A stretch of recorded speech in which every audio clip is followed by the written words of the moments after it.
Hello, everybody, and welcome to the Blue Thunder Pod WWE Edition WrestleMania recap and Raw review. I'm your host, Billy Sullivan. With me, as always, my mom's favorite podcast host, and he's never going to finish his story because he's going to live forever, Dave Olinovich. Look at that. The immortal. I couldn't just call you the immortal because that would be kind of burying you because where we've gotten to with Hulk Hogan on, especially our Turnbuckle Time Machine pod so far, basically he's the biggest heel in history. Yeah, but he and I both have kayfabe 40-inch penises, so there's that. But in kayfabe. In kayfabe. Edit this part out for the family-friendly Hulk version. Hogan's penis. Hulk Hogan. My penis is not, in fact, 9 inches long. No, Hulk Hogan's penis. Hulk Hogan's penis. So, we're going to do a rundown of like what we thought of WrestleMania, the matches, both nights. Also go over our picks and who won. You guys, the people that are on viewing on YouTube, already probably have a slight spoiler. Although if you listen to our picks, it wouldn't be a spoiler anyway. Yeah. Dave's got the newly minted, not finished, won't be finished. It's like a Academy Award where they give it to you and then they got to take it back because they got to do the inscription. I haven't finished the belt yet, but that's the bragging rights belt for our pay-per-view picks. We both did dog shit, by the way. Big spoiler on that. Terrible. I was thinking about it. We both booked it like in the most incredibly fantastical, not long-term booking, but this will make me happy tonight way. And I intend on continuing to do that because I think it makes for much more interesting podcast listening than to say, but like, the logical truth is probably... we both picked Roman Reigns. Yeah, I mean, I said on the show, I'm like, it's like 1 in a million. Yeah. I just had a little touch of, there's a chance they might do it. It felt like, I don't know, but you know what? It felt wrong. It was great because a bunch of shit that we didn't expect to happen happened. It was an exception. Dirt sheets didn't tell us what was going to happen. No, they did not. And like a lot of stuff that was supposed to happen, by God, it just goddamn happened. I should say this off the top too, just real quick housekeeping. For those of you that are like just WWE fans and are tuning in and expecting to hear us talk about the thing that happened on Dynamite involving CM Punk, you can listen to the top of that podcast, the AEW. We talk about it, but essentially with the thing that we came to, the point that we landed on was we both fucking don't care. And it's the least interesting thing that's happening in wrestling right now. Yeah. So, if you need to hear us talk about that in further depth, or if you just want to hear us talk about AEW Dynamite, that episode drops at the same time. But that'll be the last you hear about it on this podcast. Right. Yeah, he's doing too much good work in this company by himself. The other guys are doing too much. They're getting better at work in their company. And no, that's high praise for me because I am 100%. Not a Young Bucks guy. So as we've well established, we're never going to be. I'm always going to have AEW above WWE and vice versa. Right. So as long as we are able to both recognize when things are good for that company or bad for that company, which is what I'm doing. Which is, I think both of us are doing a pretty good job of. And that's kind of like what the preamble here was. Is like both Punk and the Bucks are like, they're good. Killing it. Stay in your lane and keep crushing because like they're both doing like interesting work. Yeah. This was an exceptionally good WrestleMania, and as you said, the dirt sheets didn't ruin it for the first time. It's definitely the best since the 2-night era, I gotta say. I haven't done like a full diagnosis of greatest WrestleManias ever, but it's like in the top 5 for sure, and like it's the best of the 2-nighters. Yeah. Also, they think the second night was better than the first night. Yeah. This was definitely my favorite WrestleMania since 31. I think 31's a sleeper. Remind me. That's when Daniel Bryan won the Intercontinental title ladder match. That's when Seth Rollins cashed in to win the world title. Heist of the century. Great. Yeah, I'm probably with you then. Orton and Rollins, where he did that dope RKO. Like, that was like a sleeper. The last time that Seth was like over with me. Yeah, he was. It's been a minute. But if you listened to our last WWE episode, we put in some predictions for WrestleMania, which leads to this title right here. Almost all wrong. Almost completely wrong. So we're going to go through we're going to go through each match, not too quickly because we still got to get to Raw and we want to keep this concise for your commute. Assuming you're listening to it when it drops. Yeah, you guys probably watched WrestleMania anyway. Yeah, so you know what happens. They did a lot of cool shit in this one. They did.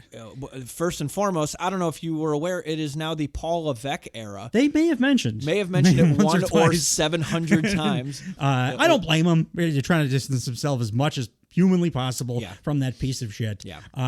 And Paul Levesque's the guy, the creative guy. Now, like this show, this WrestleMania specifically, he moved up a few ticks for me. For a long time, I was like, he's getting too much credit because he's just booking okay, and okay is incredible because okay is replacing total dog shit, which is what Vince was. This was the first time that I was like, this whole show was cohesive and interesting and surprising and satisfying. So like, I'm happy that the Paul Levesque era is here, even though they told us Pacing 5,000 times. Every match was, besides the 2 main event matches, were between the 15 and 18-minute mark. Perfect timing. Which usually is Hunter's is during his career and booking is like he's too big a fan of long matches that don't need to be long. Like I'm all for a long match if there's the reason for it. You know, like Okada Omega. I want like it's super long, but it makes sense. Like Zayn and Gunther. Triple H Batista didn't need to be 40 minutes. No, it did not. But no, but he resisted his worst urges on this show for sure. 100%. I'm sorry, go. I was going to say just production-wise, that's where you were going. Drones. There are now HD drones flying around the stadium, and they use this augmented reality kind of camera while they were doing some in-ring like introductions, like that had like Hitchcock, like Vertigo style depth perception. Nick was telling me about it, like the type of camera it is. It has super shallow depth of field. Yeah. So you're only in focus if you're. No, I just went to film school for. I knew what he was talking about. So like it's only to be in focus, you need to be in a very limited distance away from the camera. But what that does is it also makes gives you the illusion as a viewer of like more 3-dimensional depth. Yeah, it's like Citizen Kane kind of stuff. Yeah. Like it's incredible what they're doing. And my personal favorite new production choice since douchebag Kevin Dunn finally hit the bricks, joined his cohort, and took his terrible television production style with him. They, as a wrestling fan, they leave the camera still, and I can watch the performers performing. It's those Goodfellas shots, man. Those are the very best ones, the oneers. But like in general, there's no more cut every time there's a impact. Yeah, because Kevin Dunn had that old stupid idea that like you hide the fact that the hits aren't actually landing by doing the cut on the, which you did in the 80s, but now these guys are all so good, and girls so good that like we want to see it. We want to see the whole thing like we're watching it live. Especially in a replay. And I noticed this, that WWE was notorious for they would do a slow motion replay, and as the impact was happening, they would resume it to normal speed. Yes. They kept the impacts in slow motion. Yeah, because they're so, again, these performers, just this generation of wrestlers on Earth have gotten so good that you can show it in slow motion, and it looks like you're hitting somebody on the jaw. Also, too, when you merge with the UFC, imagine if the UFC did that, like slow motion up until the point where they got jacked in the face. It's like, what are you doing? No, we want to see that cool thing where the skin turns into like waves. There were 72,543 people night one, 72,770 or 55 night two. Very much happier on night two. Not that the first night's show was bad, just that it was evidently very cold because it's what all anybody was talking about after the first night. It dipped. Like Corey Graves, and we'll get to it in the rundown, but he says like, oh, the wind came in, it's like 5 degrees colder instantly. It was nice that the ring had vents. It was vented, so there were heaters. That's in cool. each, I didn't even realize that. They were heaters in each corner, so the wrestlers would not get frigidly cold while in the ring. It does give me hope for a potential Chicago WrestleMania at Soldier Field. Because if they did it in Philly, there's it's the same weather. Like, I just don't want to get my hopes up. That's all. I mean, I want to have Punk fun. said it. Punk can make it happen, and he would be the guy to benefit from it the most. He could take the red line home. But movie trailer production. Imagine if he got his first ever true WrestleMania main event at Soldier Field, the night 2 of WrestleMania. Wait, does that mean they could do the Royal Rumble at Wrigley Field? As a heel beating Cody and taking the belt off him, but a situational babyface at home. Love it.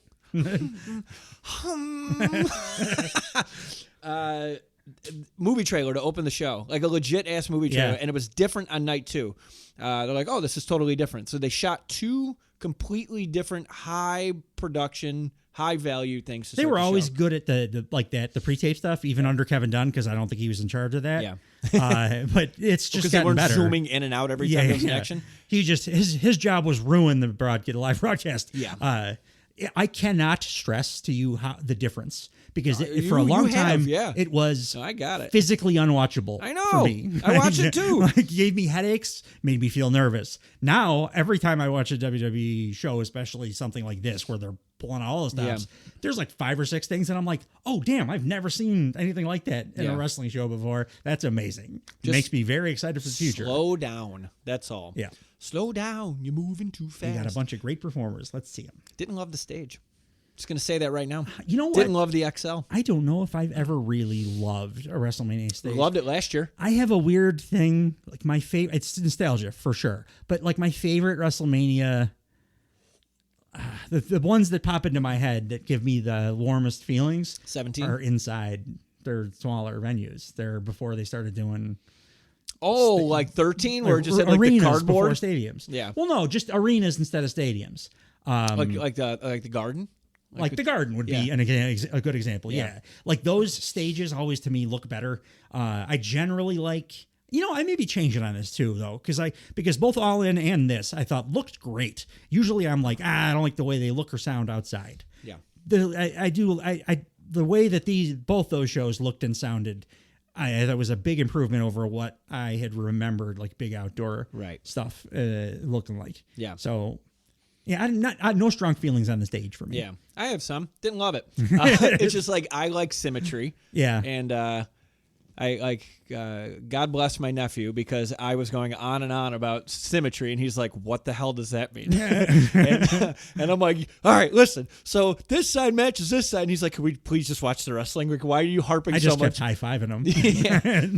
He called this better than we did. Oh, for sure. His 10-year-old brain just knew what was going on. He knows what's up, but also, if we were trying to do it for money or something, I think we would have probably not been in character quite so much. No. But again, I'm going to continue doing that. Yeah, like, it's more fun that way. I'm doing the picks is mostly just the fantasy book because it's fun, and I think you guys probably would rather hear that too. Like, yeah. No, instead of practical. You could just look at the Vegas odds to see who the favorites are. Totally. And that's what was tripping me up. I'm looking the weekend of Mania, and Cody dropping. Cody was dropping in Cody wasn't dropping. Roman was growing. Keep working those dirt sheets. Yeah, both companies, man. Love it. So it became plausible. The opening of night 1 showed independently Cody, Seth, Roman, and Rock all like walking in, like they're holding coffees that are walking in with their suitcases, and they all had their own logos on the screen. Dude, I fucking love that. It was cool. It was like very old school when like SummerSlam 89, when it would be like the Rockers against Barbarian. I don't even know if that was a match. Orient but like Express always. But you would have their logos next to them, or not even photos of the wrestlers. You would just have their logos. That's so goddamn cool, and it's such an easy way to brand. And little touches. It's just God, loved it. I loved it more than I think I should. No, it was great. Yeah, Michael Cole's suit looked like Michael Cole, by the way. Joe Pesci and my cousin Vinny. I had he looked like Elton John's husband accompanying him to the Grammys. Yeah. Okay. Michael Cole, I've given him a lot of shit over the years, and he did improve after he got Vince out of his ear. This was a great performance from him both you nights. You could tell he's having fun now. This was his best, in my opinion, best performance. Him and Pat McAfee crack each other up and nonstop. The way that he closed the show, maybe even almost well up. Yeah. Oh, that's one thing. So we'll get to it at the end of the pay-per-view. I mean, everybody knows with Cody winning and everything. But if you want to determine if someone if you're on the fence, are you a sociopath? Show them the end of this WrestleMania, and if they have no emotion, you're a sociopath. Yeah. Because I've watched it back a few times now, and when he gives his mom the belt, it's great. If you feel nothing, I got to call the police on I mean, you. for me, as like Mr. I'm so angry with Vince for making me feel like shit all these years and calling it stupid sports entertainment. Yeah. Michael Cole saying, I love pro wrestling. Yeah. I was like, oh, me too, Michael. Me too. And then I went out. We were going to wear the same suit Michael Cole had on for the show, but we didn't have I don't even know how to finish. I will say on the pre-show, Punk and Big E, again, both those guys, if ever they want to just be on commentary, they're going to be, Big E will be like Taz level color as soon as he wants to do it. But they both look very fly in their suits. I know where Punk gets his suits. Really? Yeah. I know a guy that goes to the same tailor. He doesn't like secondhand shops. No, he saw him there one time. He was getting fitted for a suit, and he texted me. He's like, "Hey, I'm seeing Punk's here." I'm like, Really? "No, he's not." He's like, "Yeah, he is." So, did you? Big fan. He might have. He's very cool. Very, very cool customer. The show opens with Triple H coming to the ring. They call him now Paul Triple H Levesque. And it pushed we already said it. Which I expect is going to eventually transition just to Paul Levesque. That's fine. That's the way you do it. Yeah. Like when you're giving a dog a new command, when they know like the German word for sit, you just say that word and then sit. Yeah. And then eventually you just say sit. That's what they're doing. Yeah. They're conditioning us to be comfortable with Paul Levesque. They tried to do that with Ricochet when he debuted. Remember that? They said his name. What's it? I don't know what his name is. Let's see. I've been a fan for 20 years. I have no idea what the man's name is. Ricochet, real name, Trevor Mann, with 2 N's. Yeah, no. So when he debuted on TakeOver, and they do the crowd shot, it would say Trevor, quote, Ricochet, quote, Man. And that was like entirely rejected by the internet. Because Ricochet's a great name. He's also, but like we've never known him as Trevor Mann. Yeah, and he was like a wildly popular independent wrestler. So this is like when... We already knew who all these guys were coming in NXT. Triple H says, "Welcome to a new time. Welcome to a new era. Welcome to WrestleMania." Non-growly, by the way. Yeah. Have you noticed that change he's also made kind of subtly? He's no longer, and he was doing that not too long ago. Yeah. It was just like a dude talking. Yeah. It sounded great. It makes him less carny. Yeah, and it's much better to hear him with his good mic doing Welcome to WrestleMania than Welcome to WrestleMania. Well, somebody used to growl a lot in that company. I think they're trying to move entirely away from that. I hope he is suffering daily. Yeah. First show on the match was the Women's World Championship match. Rhea Ripley coming in as the champion against Becky Lynch. Blew my expectations away. Women's matches on this show were among the best. Yeah. There were 2 of my 3 favorite, just pure, like technically best matches. Two of them were the women's matches. God damn it, did all 4 of these ladies go? Yeah. Absolutely. Also, too, if we are to believe, because I think it's got to be shoot. Because why say that even? Yeah. Well, we did just do a Turnbuckle Time Machine review where Bret Hart could not defend his Intercontinental Championship because he had 104 degrees. So you fever. think Becky Lynch signed with WCW for a multi-year deal to bring the Intercontinental title over? I don't know. And then subsequently found out that she was tricked, and then her contract actually rolled over. I don't know. I like. Yeah, she had it was weird, so I think like it would have been weird for them to say it if it wasn't a thing. Yeah. So I think she probably realized. Plus, she's on a book tour, which is very easy to get sick when you're on a book tour. She's around people in an arena all the time, but now you got to I don't know to the degree which she's doing it. I assume she's shaking hands, taking pictures. I've seen her doing a shitload of stuff. Yeah. Up when I'm in passing. When I'm Bret Hart's book tour, he shook everybody's hand, took photos with everybody. He's old school. If you don't shake their hand, it's I'll shit in your gym bag. Also, too, since she was losing, maybe saying, "Hey, she had strep throat," was like, she should have lost. And it's not like unreal. And I just add to the she wasn't supposed to win. There's no way she was going to win. It was hard enough if she was healthy. She's got strep now. She's definitely not going to win. Worked her ass off in this match either way. If she won, it would have been her 7th title reign, which I thought was surprising. She got the crowd behind her too. Both women had the crowd behind them while working this match because it was partisan to start, but Becky worked them into it. So and also I was super impressed with her. Zero mention of any of the sexuality stuff that built this. Which is fine. Like the tension was still there, but then perfect. Yeah, don't have to talk about it. Didn't have to bring it up. She was reading passages from her book as her intro. Becky's journey, I get it. You wrote a book. We got to talk about your journey. That's the only time I'm going to allow it.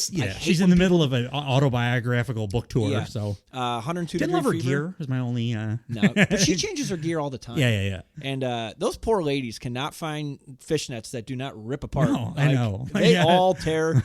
You'd think there's a market out there for Kevlar a company or something. Fishing line. Yeah. I don't know how well it breathes, but a little bit. It might add to the. Might add to the spectacle. Hurt extra. Yeah. And then so Becky Lynch comes out over like Rover. She's a goddamn star. I know I always give her shit like, is she a good wrestler? But she's a goddamn star. She steps up in big moments. Yeah. It's just like Charlotte. I like Charlotte's always every time she's got a big like a pay-per-view, like the lead up, I'm like, is she really that good? She kind of looks like dog shit. She just had a bad match. She can't talk, yada yada. Then the pay-per-view comes and it's like, oh, 5 out of 5. Yeah. She's amazing. She instantly puts you right Step in it place. up when it's time to shine. Rhea Ripley comes out next to a live band, Motionless in White from Scranton, Pennsylvania, right down the street from the Dunder Mifflin. The office.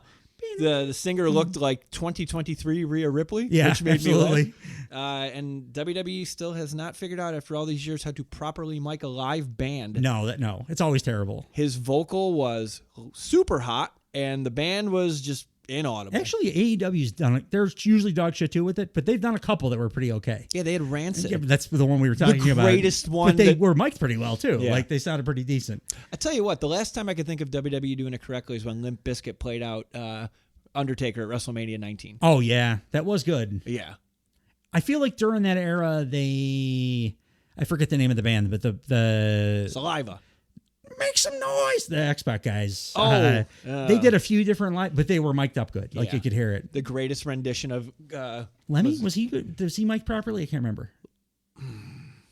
I don't remember not liking it, but also Lemmy's pretty infallible. Yeah. That's why I'm trying to because he remember wasn't even, if it was like he didn't even know the words. just him or like he was singing what he was like in and around the lyrics. My personal favorite was when they had Pitbull come out and do like a 5-song set. I forgot about that. After like hour 6 of a 7-hour show. But this was good. It was, it didn't sound good, but doesn't matter because everybody was fucking super fired up for the match. And Rhea was super fired up. Like, nice little touch. Everyone in the Judgment Day had little pops of red on their gear during the show, which they don't normally do.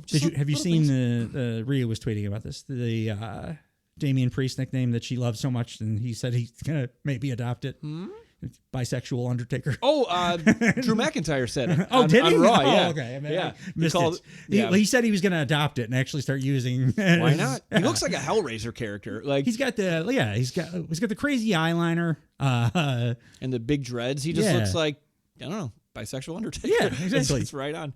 The match was good.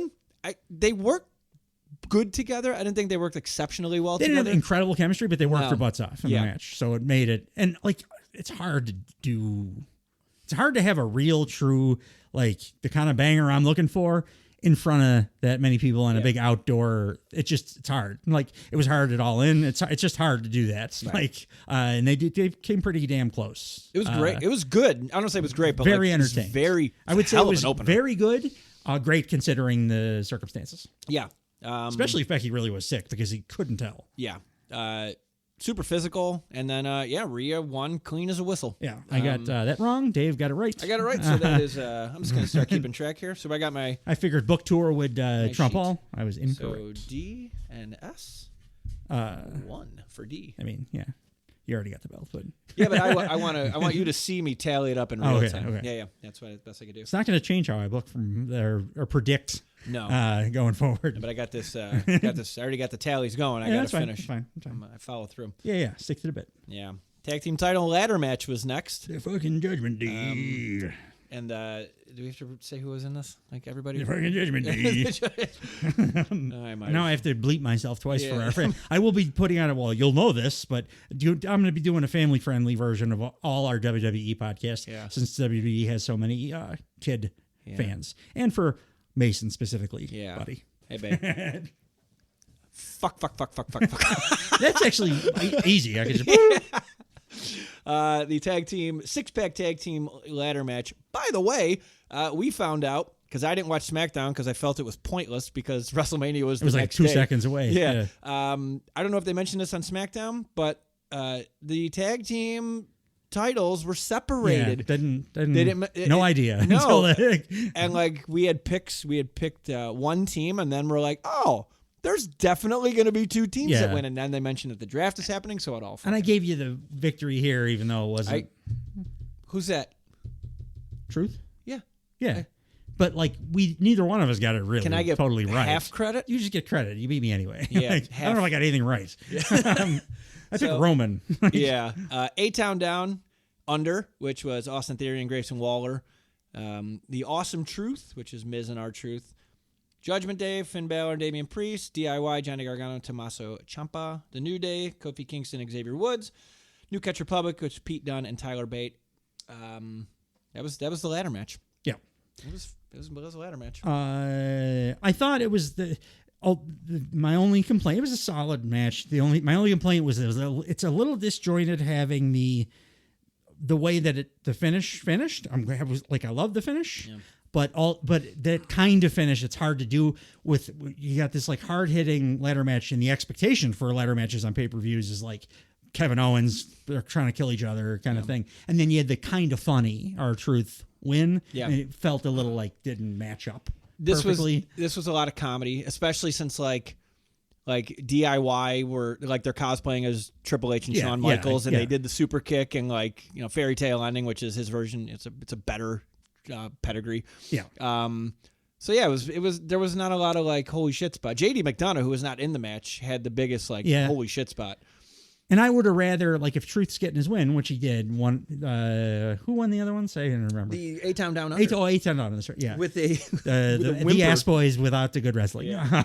But I do dig their characters. I think that they are very irritating in the right way. Good guys you want them to lose. You want to pay to see them lose. I would rather have R-Truth got, since he did get his victory, like in just a straight up like pinfall kind of thing. Yeah. But now they're continuing it, so I do think he's going to maybe get his flowers. He did get the hot tag. Yeah. Did the 5 moves of doom. Overdue in this. And then he did score a pinfall victory. So that's true.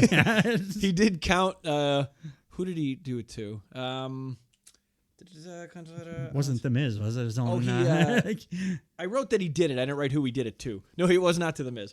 But when he went up to get the hot tag, that place came unglued. Yeah, he was the most over guy in the. Yeah, by a mile. They still got to work on just having tag team matches on pay-per-views that are just regular tag team matches, because tag team matches rule. I think we're entering that Paul Levesque era where we're going to have that. Yeah. I mean, he was NXT when NXT's tag division was hot as fuck. Yeah. Oh, totally. Yeah. And just look at the guys in this match, and then we can only build from here.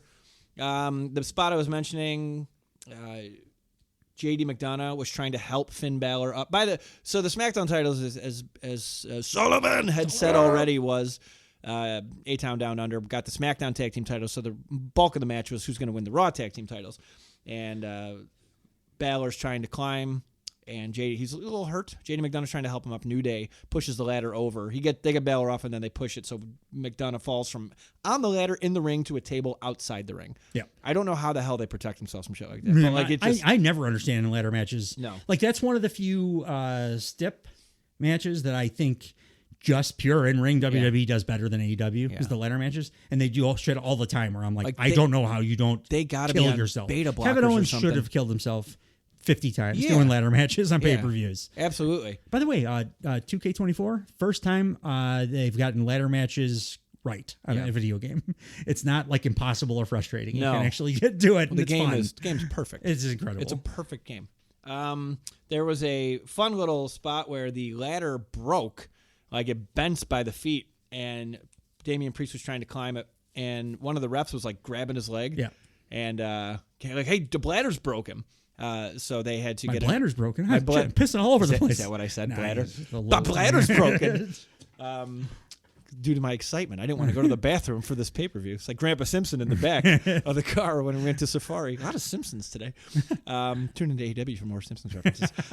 But they get a new ladder, and that was just, I never saw that before, where the ref's like, yo, the ladder's broken. Yeah. Usually they get it. Should kind of be his job. Usually the refs are just there to steady the ladder while people are climbing it. When they're about to do some in giant any ladder match, but toward the end, Truth does an attitude adjustment to Damian Priest over the top rope, and R-Truth climbs to win the Raw Tag Team title. So now, hell yeah. Hell yeah is right. Like, that was his first ever WrestleMania win. Yeah. Which wasn't shocking. No, very deserving, though. Has he held a belt besides the 24/7? No. All right. No. Yeah. About time. And I don't love The Miz as his partner, but So the Miz, I was like kind of like, okay, fine, The Miz. And then I went on his Instagram. Apparently, he's been on some insane weight loss journey. Really? Like, since the year started. And he wrote this like giant, like, I can't help but to love this guy. he's a after reading very this. impressive person. Yeah. He's just shitty at wrestling. He's like, but like you see that like he's a good dad. Like yeah, he's dedicated. an impressive person in every way. Yeah, like except in wrestling. Except wrestling. But yeah, we as we saw on Monday Night Raw, he has no idea how to do an attitude adjustment. can do He's anything. taken 1,700 of them, but he's he bad doesn't. at everything. Got to fall He's been down. wrestling for 20 years. He's never had a great match. Not one. The Yep. Dolph one was like 3 stars, and Well, that's Dolph- the best. It's the ceiling. Like, Dolph Ziggler can go into a hardware store and Yeah. have a good match with the boo abort. they know what you're getting Yeah. at. Never saw this on WWE programming before. There was a ad for Wheatley American Vodka. Oh yeah. They Advertising never the booze. advertised alcohol before. Ever. What's Rock's? He owns one. Terramana? It's probably like that? greasing the wheels to get his He used to, stuff He advertised. used tequila, right? Terramana. Yeah, it's a high-end It's tequila. I think. delicious. It was after I quit drinking. Was Rock introduced it to market? Yeah. So alas, it's one of the few things that I'll never get to sample. No, that's fine. I'm okay with it. I'm gonna let you And I know. also never had a White Claw. I'm very happy about that too. Well, you're not a basic bitch. Didn't That's why- become a thing until after I I'm gonna nope. hung up the. Unless I don't believe you have Uggs on, so you don't have to wear your. After the but that's cool. Like they're now like, hey, vodka. Adults watch our show. Yes. Let's sell proper advertising. I kind of like the advertising on the ring thing. I've been saying this for a long time. I think it looks cool in Japan. Makes it feel like you're watching sport. And they have the only one permanent thing. They just had the Prime Bottle logo in the Much middle. upgraded, by the way, from the one that they first unveiled. It was just like a total. I kind of think they did a shitty one to begin with, just to make the real one look better. Yeah. Because it's a much better looking logo. Yeah. Like, You look, and then he had the Prime rehydration station, like which was outside the ring. yeah. Which was just like a bunch of, and again, my nephew lost his mind. He's like, "We gotta get that. Yeah. We gotta get the black. It's a black I one, understand. Mom. We gotta get the black one." After seeing him, I understand why Logan Paul's a billionaire or whatever, because Lost his mind. boy, he was Yeah. into Prime. Yeah. Your brother forced me to sample it for the first time. It tasted pretty good. It's pretty I'm good. not, It's very I'm many things, but I try not to be a liar. It's a little sweet, but all those kinds of drinks are. Yeah. It's pretty good. It's because it's got coconut water. Yeah, but I still Body Armor for life because of Leo, and also I think it's better. But it was better than I expected. Better than Woo Energy probably is. How have we not had? All right. Because they're $29.99 as expected. Yeah, it's a lot. It's a half a tank of gas or Woo energy drink. Next, they do a Bo Dallas is kind of narrating, kind of like a ad for the Bray Wyatt documentary. Uncle Howdy's coming back. Yes. Also, trigger warning for anybody who does watch the Bray Wyatt thing. You do get a snippet of Dusty Rhodes speaking in non-Dusty talk, just like a regular person, and it is very, very jarring. Yeah. Okay. It's upsetting. Like, I wish I would have missed it. Like Randy Newman? Is that how he's talking? That would have been like the greatest thing I've ever seen. This was just like Dusty somberly talking like a regular human being with like a light lisp, and I was like, Yeah. I don't even want to do it right now because You want to do your Dusty? I think you should. Actually, no. That should be a Turnbuckle Time Machine exclusive character. I think. Keep it special for the tune time. into that to see what the hell we're talking about. Yeah. Maybe some of us can't do a Dusty Rhodes impression, but we can do a really good Randy Newman impression. They did a bunch of stuff throughout WrestleMania, and I noticed it on Monday Night Raw where the camera was a little glitchy. Yeah. A little glitchy, and that is because Uncle Howdy might be coming back.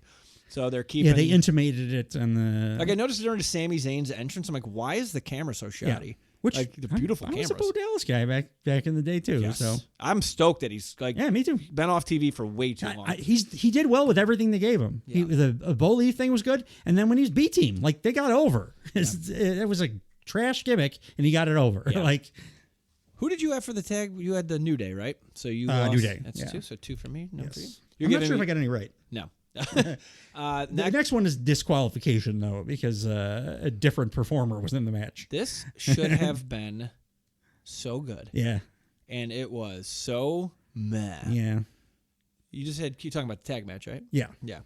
So it was Santos Escobar and Dominic Mysterio versus Rey Mysterio, and Andrade replacing an injured Dragon Lee. It would have been way better with Dragon Lee. Andrade just doesn't have it, man. He just doesn't. Like, I want him to. Yeah. I wanted him in AEW to be great. I wanted his first run in WWE to be great. I think AEW was the company for him because he's so violent. He's with very, how he very moves. violent. Yeah. Yeah. And it doesn't, you can't do that really on WWE programming. They don't want that, at least. Right. Like, and he doesn't have star power. He doesn't have charisma. No. It's not like Dragon Lee has more charisma under the mask than, and this match could have been absolutely incredible with Dragon Lee there, and it still should have been better than it was with Andrade. But last minute replacement, you never know with like chemistry and stuff. Right. But it was very mad. And like my original prediction, I was going to say this. I said this would open the show to keep, like a hot tag match. Oh boy, am I glad I was wrong. Yeah. Because the crowd needed 100%. They needed a bathroom break. I did not expect the women to open, and it was 100% the right call. Well, I think I said on our preview, I'm like, I really hope they don't open the show with a world title of some kind. And I'm like, oh, motherfucker, here we go. Hey, when I say it about AEW, true for WWE as well. When they're doing what they should be doing and going really good, whatever they decide to do is better than what we came up with. That's right. Cool. Yeah. Just as a disclaimer, we are always more right than everybody else. Oh, absolutely. Yeah, that's the next. Collectively right should be the name of this podcast. We're better than you, and you should know it. I wrote. This is when Corey Graves said the temperature dropped, and I don't know if it's probably both. Like, the crowd got really cold, plus like they needed time to chill after two like just really awesome fun matches. Yes, I think that's like a big part of it. Yeah. Also, I was like, "Shut up, Corey Graves, you're a pussy," because he was on color here, and he's just bad at color commentary. Yeah. He did find his niche, I think, when they have him on TV doing play-by-play. He's very good, right? Like shockingly good. Yeah. I just don't like him on color. Yeah. Like when Punk came out and did color, it stood very much out that Corey Graves is not as good. Say less. You like really color guys just say. And dude, again, we're getting spoiled. Another plug to go listen to our Turnbuckle Time Machine episodes. We're just getting a course in the GOAT. It's like we're just listening class to Bobby Heenan every color week. Commentary. So we're like, everybody sucks by comparison. Yeah. The notes I have for this, there were a couple really cool spots. Andrade's boot back elbow, which is never not going to look good. It looks great every time. They did something I never saw before. Ray gets on Andrade's shoulders, sitting on the turnbuckle, and they do a double cross body, like they're doing a chicken fight kind of thing. And Andrade turns sideways, and like they respectively splash two guys on the outside. Never saw that before. Yeah, me neither. That was a lot of fun. How does he not kill guys when he does the double knees to the turnbuckle? No idea. Same with the hip attack that Tony Storm and Amanada do. I have no idea. It's one of those moves that it's just like that's a concussion. I don't like. It's great. It's awesome. It's because it's not a concussion because they wouldn't keep doing it if the moves were. It's the dark arts of wrestling. That's the best kind of sleight of hand. Yeah. I still have no idea how it works without not even concussing people. It just looks so violent. Yeah. Yes. My Lord. It looks like he's not letting up in any way. No. No. And he has to be. My logic brain tells me he has to be because he would just injure somebody every time he did it if he wasn't. Right. So he's doing something awesome. Yeah, well, his double moonsault looked so fucking smooth. Yeah. Like, it just looked... He's gotten better since debuting with WWE. Yeah. When I say he doesn't have it, I just mean like he's never going to be the star that I think a lot of us hoped for him. And he just doesn't. Unless they like get him with the right partner, dance partner, or something like that. Because like, look at who's like, Santos Escobar should be bigger than he is. Yeah, he's such a great worker. That's why I always complain about them putting like all their Mexican workers in that little pocket where they're only facing each other. Like, no, get them out there doing their thing, face everybody. Yeah. Like, have their own characters. It doesn't have to be like lucha guys versus not a lucha but a Mexican guy. Yeah. Like, it should be branched out. And Santos has got a bright future if they do that with him. Like 1,000%. As does Dragon Lee, by the way. There's a couple of just like shining stars in here where you're like, okay, like, can we get rid of the fluff? Yeah. Kind of thing. During the match, the LWO and other members of the LWO and Legado del Fantasma are fighting outside. A bunch of other shit happens. This made me cringe so hard.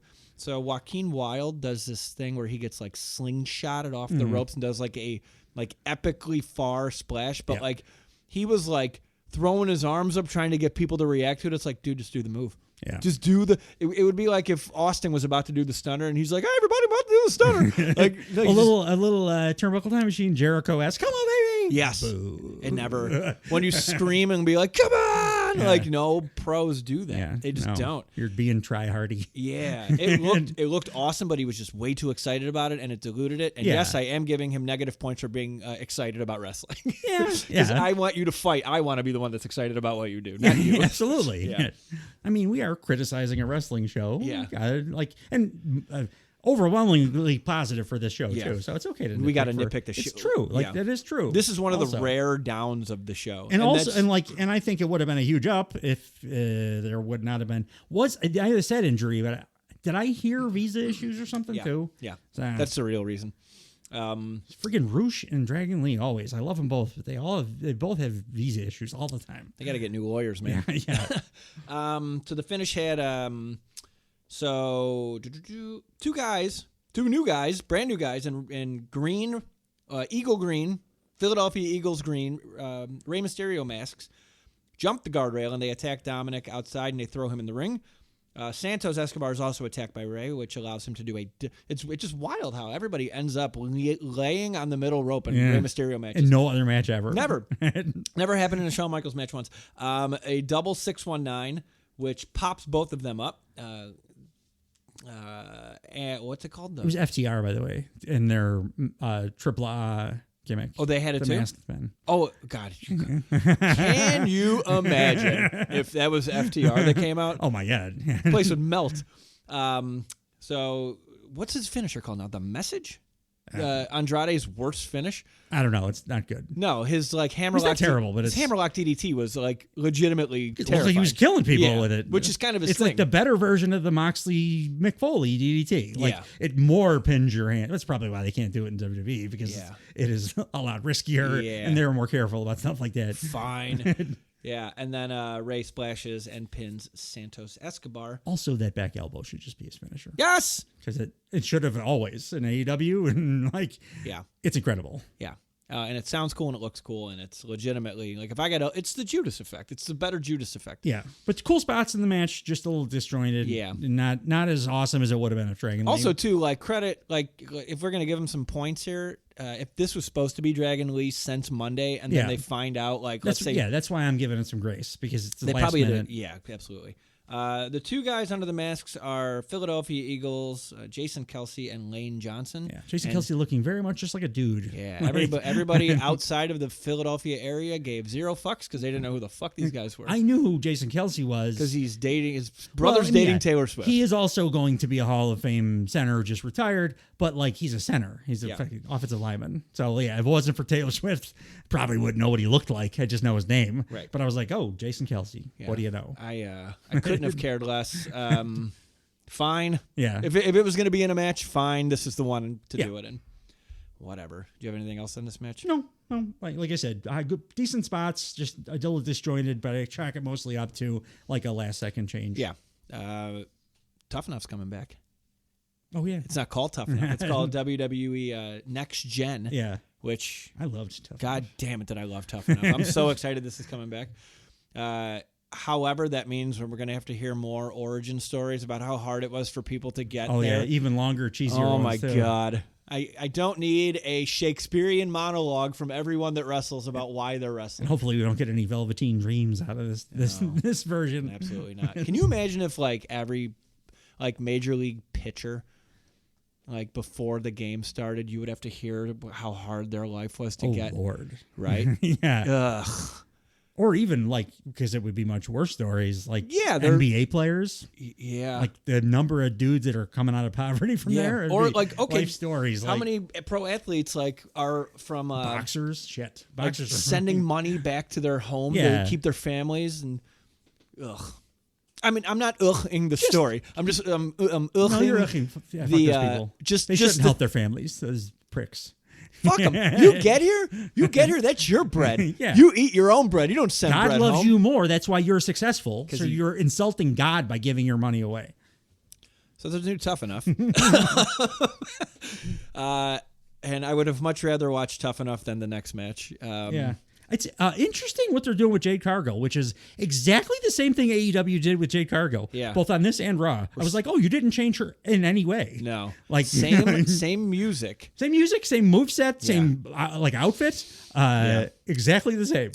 Something that threw me off is I'm like, oh, they cut her hair off for WrestleMania, but then on Monday Night Raw, her hair was back to the normal AEW length. And then I watched it again. I watched WrestleMania again right before. It's kind of a refresher before we did this today. I'm like, where did her hair go? Like, it's not like tucked up or nothing. And they just put a bunch extensions on Raw either. So no, they just put a bunch of mousse in it or something like that. The next match is the Usos. Do you want to do that, or do you want to do? Oh, I'm the sorry. 6 Yeah, women? I jumped. I'm sorry, Mason. I don't The mind. Usos match was the worst match of WrestleMania. Oh, he knows. We were not quiet about it. It was a 1-star match. You can talk about it if you want. Was it? I just thought it was. So there have been 3 brother versus brother matches in WrestleMania history. Most brother versus brothers are not good. Well, Bret Owen is the outlier. Because it was one of the best matches in WrestleMania history, period. Yeah. Probably the best opener. But I mean, not just on WrestleMania. Usually brother versus brothers kind of suck. Yeah. And those, like Bret Owen was Bret Owen. Yeah. It's like a match that has been templated and copied a billion times. Yeah. It was bowling shoe ugly, to borrow a term. It was the most boring thing. Jimmy looked terrible. He just looked like he looked like Sting at Starrcade. Like he hadn't wrestled or taken care of himself in a while. And I'm not like body shaming or whatever, but like the Usos used to look legitimate as fuck. Like even last year at WrestleMania. And it's like he looked like a different guy. He like you said, he looked like he didn't care like leading up to it. Yeah. And maybe he was depressed or something, and then like I feel bad for the guy. But he did Something seem like looked off. There's something wrong. Yeah. They tried their hardest, man. They put together. I don't know that they tried their hardest. Dave. No, let me back up. The production team tried their hardest because they put together a really, really good pre-match package. So much better than the match. It was so. It told the story really well. It was also better than the stuff that was actually happening that they put into the package, because that was boring too. But the package was so good that it made it seem interesting. Yeah, maybe some matches shouldn't get such awesome production because then the match has to be like kind of as good. Maybe some matches just shouldn't be booked on WrestleMania. Period. And also too, don't book Lil Wayne on WrestleMania anymore. Yeah. And if you back to my greatest hip hop star of all time, I'm not sure about that one. He's great, but like learn how to mic musicians if you're gonna put him on the show, because the mix couldn't have been worse. Yeah. And he did not know that he wasn't supposed to just keep talking the entire time Jey Uso came out. Ugh. That's kind of a classic WrestleMania thing, though. Celebrity on that doesn't realize they need to stop talking. My favorite one was it Burt Reynolds? Oh God, WrestleMania 10 was it? And like his like tone was off, and he just I don't know. You know who my legit no joke favorite is? Yeah, Snooki.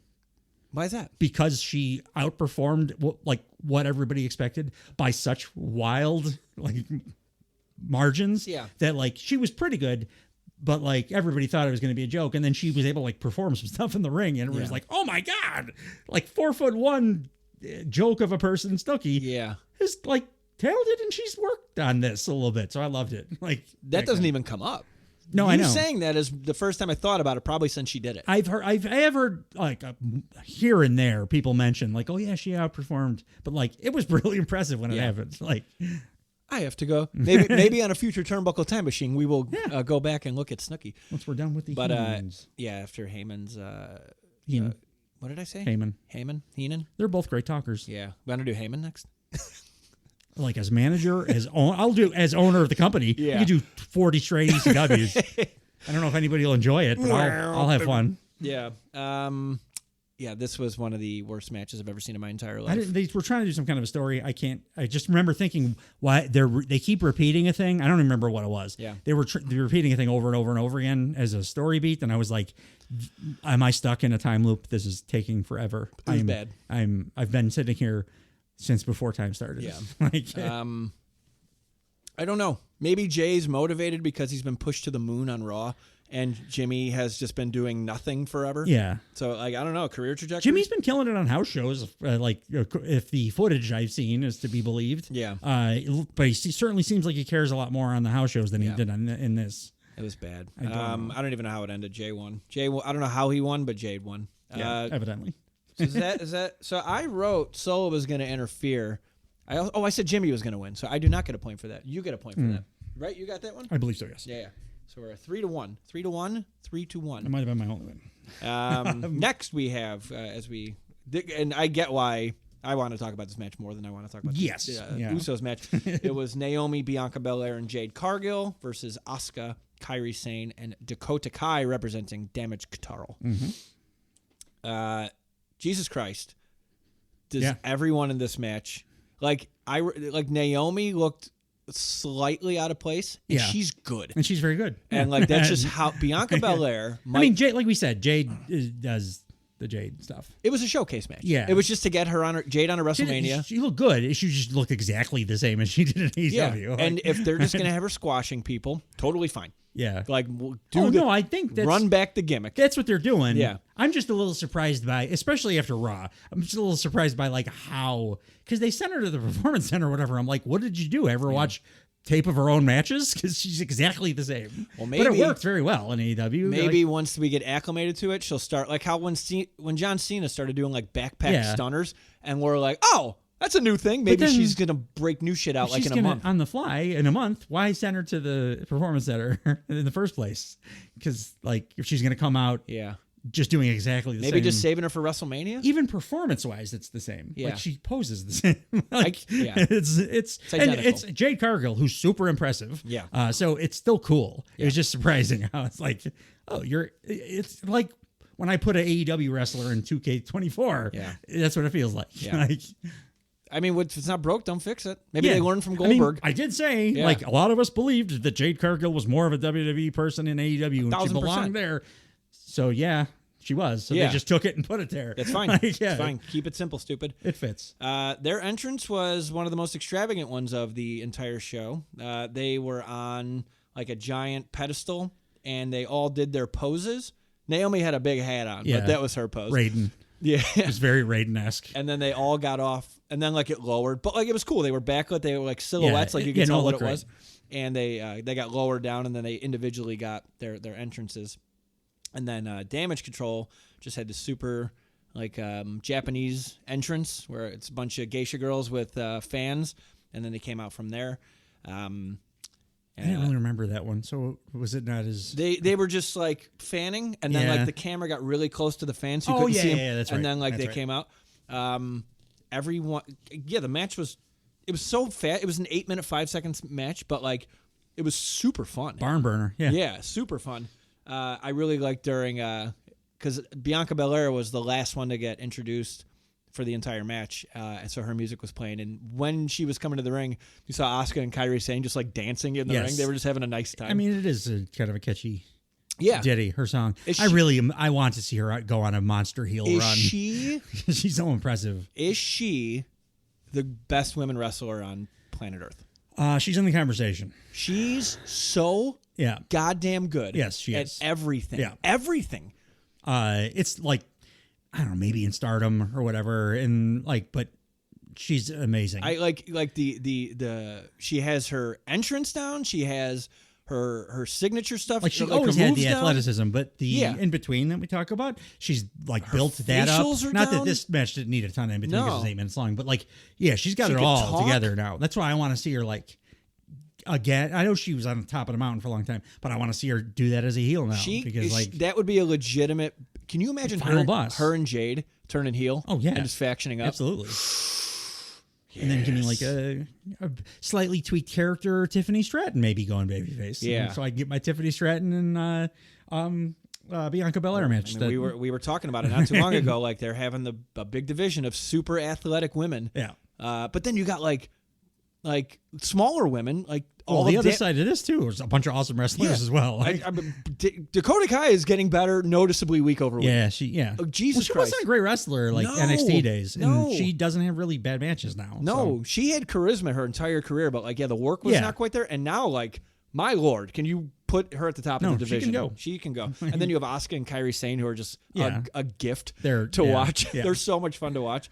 And then, the finish was Jade Cargill did very little, but threw Dakota Kai into a Jaded. Same move.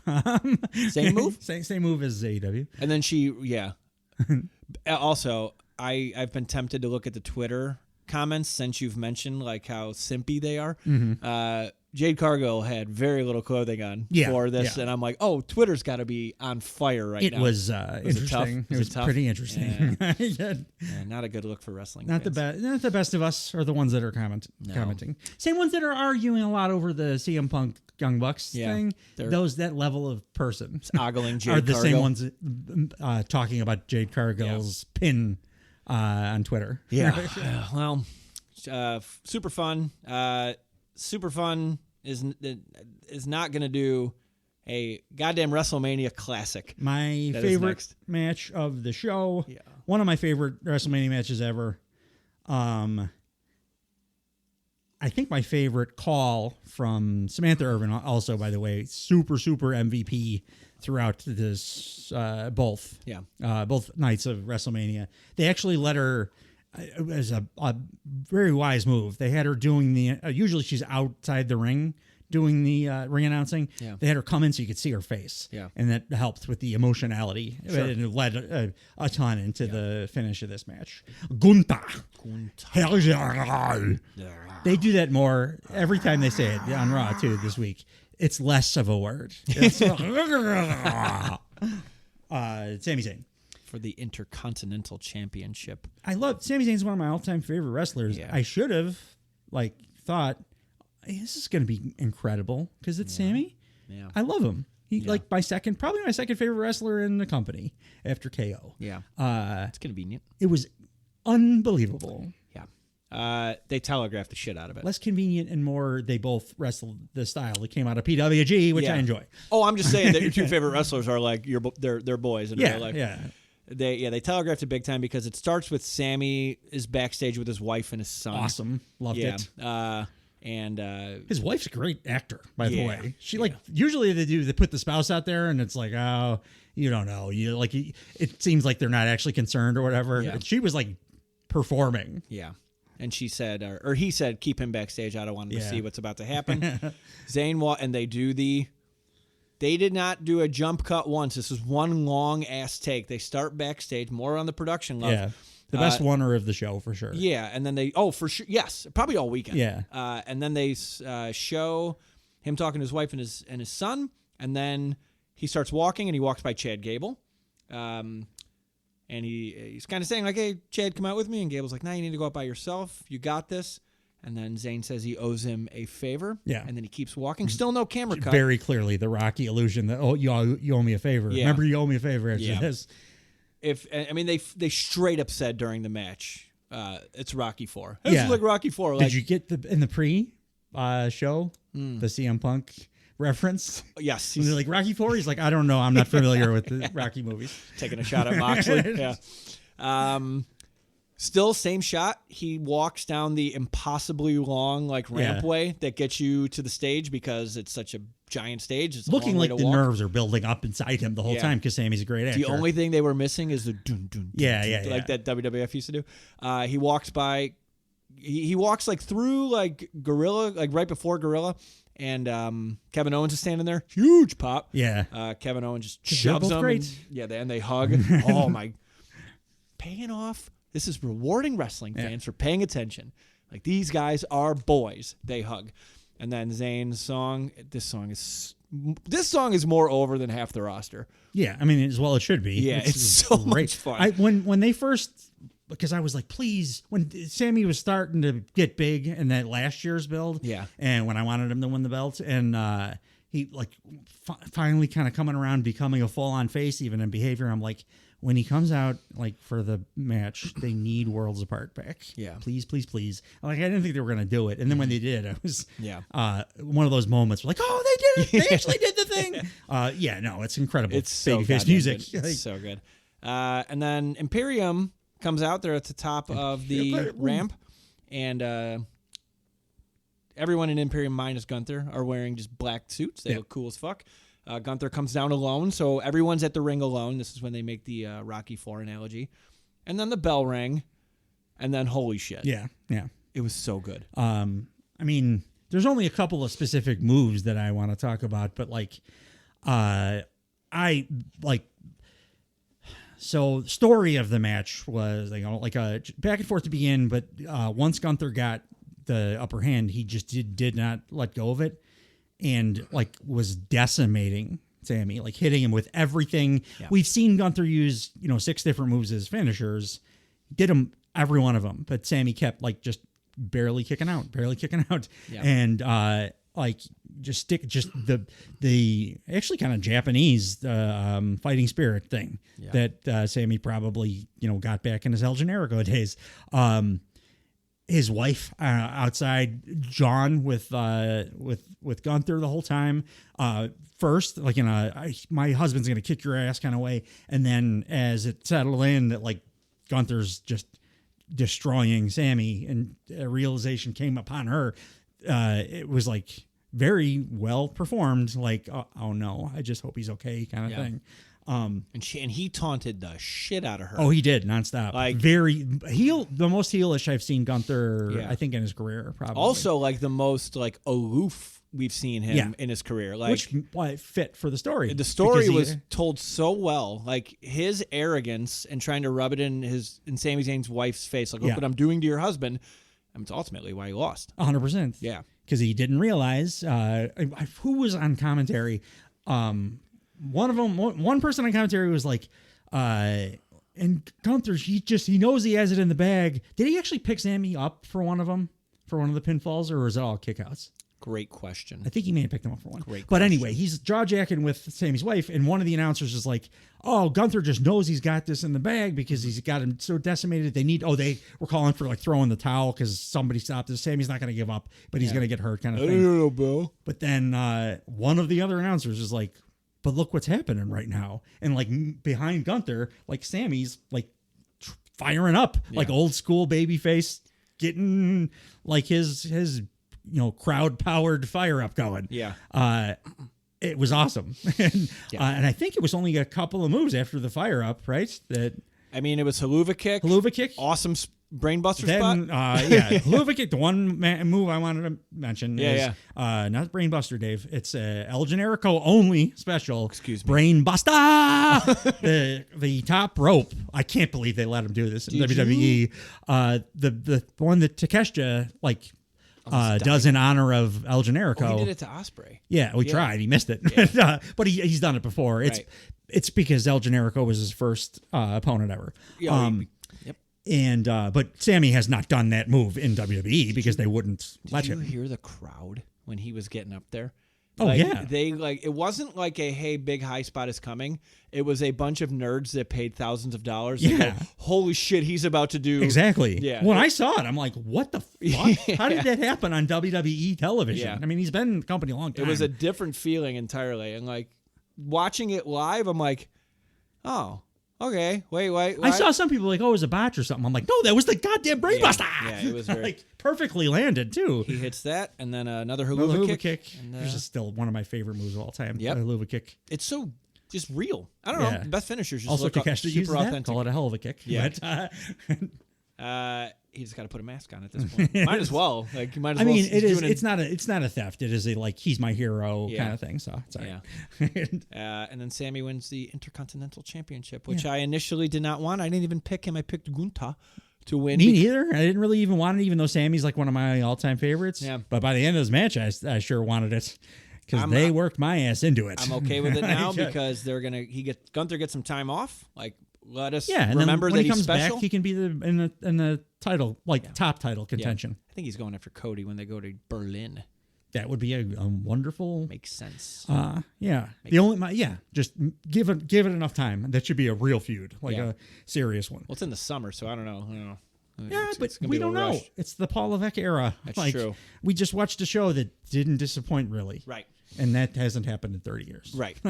On some level, at least, even the good ones. The only disappointing thing of this entire show was the length of the last match. It's a little long. It was The Rock and Roman Reigns versus Cody Rhodes and Seth Rollins to determine the steps for tomorrow night's World Championship match. And if the Bloodline wins, Bloodline rules. If Cody and Seth win, it is a straight, regular-ass one-on-one We both match. had wrong, right, on Gunther, Sammy? We sure did. Okay. Yeah. And match was good. It was fine. I think the length Crushed was it. part of the. Well, I think it was part of the smoke and mirrors because they needed. Rock was able to looked not good. blow up. He looked basically. good. Yeah. He looked real good. Yeah. But I think part of the reason he was able to do that is because it was 48 minutes long, Yeah. and there was a lot of time in between. There was not any point where he blew up. No. If they did a kind of a sprint or cut this time in half and tried to do the same number of spots, Yeah. I think it would have been tougher for him. Yeah. But the way it worked out, it just felt kind of long. But I think but Rock looked great. It's better than short and Totally. not the especially with Monday the Raw to follow. Like he's very clearly still a big part of their plans, at least when he comes back. 100%. So 100%. Best to keep him looking like he looked. The entrances were outrageously long. Yeah. It was from the moment the entrances started into any physicality, it was 24 minutes. It's a Simpsons Cody's episode. first note of Cody's song till the finishing bell was hour 6. Jesus Christ. And it was a long time. Long one. We were graced with the Seth Rollins's WrestleMania gear, which was preposterous. Yeah. His entrance gear sucked. His in-ring gear is the best one he's had Yeah, I agree. in a long I agree. time. Tonight. Tomorrow was trash. Yes. Um, Tomorrow seemed like they were playing a joke on us or something. Like, the commentary did something that really annoyed me throughout this entire feud. Ever since Seth Rollins has been positioned as Cody's shield. Yeah. Right? So they kept saying that Seth knows how to beat Roman. He knows Roman. I'd just like to remind everybody that Roman choked out Seth Rollins at the Royal Rumble 2022. yeah. There was something. There was a reason though. Like he didn't beat Seth clean last time or He something. did. There I was went a back thing. and I don't remember I what went it back was. and watched the finish, and the way the match ended was he put him in the guillotine, and Seth reached for the ropes, and as his hand was on the ropes, he choked out. So he was okay. out. So and Roman wouldn't release. Was the it just hold. that he wasn't pinned? It was a DQ finish because Oh, Roman okay. wouldn't let the choke. Oh yeah, okay. Thank He you. wouldn't let the choke go. DQ. But like It was something. that's not. And he had the Shield gear on during that match at the Royal Rumble. Yeah. Because it's like, oh, he's playing mind games with Roman. He's going to remind him. So when they constantly called back, and like Sunday night is like they romanticized the shit out of way too much. Which like some of that fine. I changed my mind on the Seth last thing. What? Some people were talking about what it actually was that he was doing. No, it's not. And they're right. No, they're not. Yeah. No. It makes perfect sense for the story. It makes no sense because of what I just said. Because he tried this bullshit 2 years His ago. way of being a Shield is not physically beating Roman up. Right. It's getting. But if the Royal Rumble 2022 didn't happen, yes. But Roman saw this movie before. Yeah. He beat him in the same gear. Like, how did no one remember this? It really bothered me. Yeah, no, like I agree with you. Yeah. That's. I get what they were it's, trying to do. Probably would not have gotten in Roman's head as much. No. Since he beat him. But I still think it's better than what my initial idea was. What he just like got all dressed up as a Shield member and then got knocked out immediately, Yeah. like taken out of the match and didn't do anything. Yeah. He really did do something. It was just. We'll get there. We'll get there. We had them both turning, by the way. Yeah. So we were dead ass wrong. Match was just really long. Highlight of the match to me is when The Rock goes to the ref. You count, you're fired. You know The Rock. I don't fuck around. Very, very clearly on on camera. And the guy that was on the delay or on the bleep button must have spit his coffee out and leaned forward in his chair because Were they bleeping during the? I can't remember on the pay-per-views. Yes. I hate when they bleep the holy shit because it makes everything. Oh, from the crowd. Disjointed. From the crowd, no. They do Raw, that on did. Raw. And it's like Yeah. every time it's like just whatever. You just can play it. We can Who read cares? their lips. Like and it knows what sounds they're saying. terrible when you're doing silence every half a second. They did not bleep it. Oh, and I watched the replay, and like the bleep came like 3 seconds after The Rock said, "I don't fuck around." That made me laugh. He was like jaw jacking at the ref the whole time, like to the point where the ref had to apologize to Cody. Yeah, like there's nothing I gotta do. He's the boss. I'm sorry. Right. And then it was just a bunch of. The very cool spot in the match is Roman speared The Rock. Yeah. which pretty much Sold it like crazy. Yeah, he Rock with that face. After he took the spear. because he's the best wrestler on the planet. And He's the Rock. He's one of one. Yeah, it was just I don't know. It was a match like kind of a telegraphed. Like you finish. said, it was too long, but like that for a reason. Yeah. My biggest disappointment was the blood was no longer on the weight belt. I don't know why. Cleaned it. Eh. Can't get through TSA I with like blood. that Bucks the brown to blood. Yeah. It brings something. Yeah. Like the weight, the gravity. Could have rebloodied it. Yeah. On Cody's mom. You beat up Cody's You mother. actually beat the shit out of Yeah. her, and then get Cody's tears on the And then it's just a dovetailing. it's just a petri dish of Rhodes diseases. The finish saw Cody hit 2 crossroads on Roman. The Rock slapped Cody with said weight belt. Yeah. Roman spears Cody, and then People's Elbow. I'm sorry, Rock Bottom, People's Elbow. People's elbow. Cody's finisher. I know that it was effective the following You night, hate but it, right? I don't hate it as a move, but his actual finisher is 3 crossroads. It always is at this point. It's 3 crossroads, but you do 3 crossroads, and it ends up rolling you right to the ropes. Yeah. It's not a good place to pin somebody. So speaking of WWE 2K24, I still don't know how to drag guys to the middle of the ring. So this is a problem for me personally all the fucking time. Because our right stick. Could be. I think it's right stick. I'm frustrated all the time. I'm right on the goddamn ring ropes. And back to Seth Rollins. If Seth was so confident he knew how to beat Roman Reigns, why did they lose this match? He didn't know how to beat Roman Reigns. But I know. That's not what he was telling us the whole time. He said he was going to be his shield. He was. Bullshit. Just on night 2. Just on night 2. My ass. Night 1 of WrestleMania was very fun. If this was a standalone pay-per-view, it would be fucking good. Yeah, it would really be good, like really good with one of the best average. matches I've ever seen on it. Like an above average yeah. pay-per-view. Just having Sammy and Gunther on any that match on any pay-per-view, it would be like a above average pay-per-view for me. Absolutely. That's how much I felt for that match. Yeah. And then the nerd in me with the brain bust. Anytime I see something that like I never thought I would see again, or like if Owens pulls out the package pile driver like in WWE, same kind of pop for me. One day. Like, has he ever done it? he's done like a super safer he lets it altered go, right? version. Yeah. Doesn't look like Kevin Steen. Like no. So that was night 1.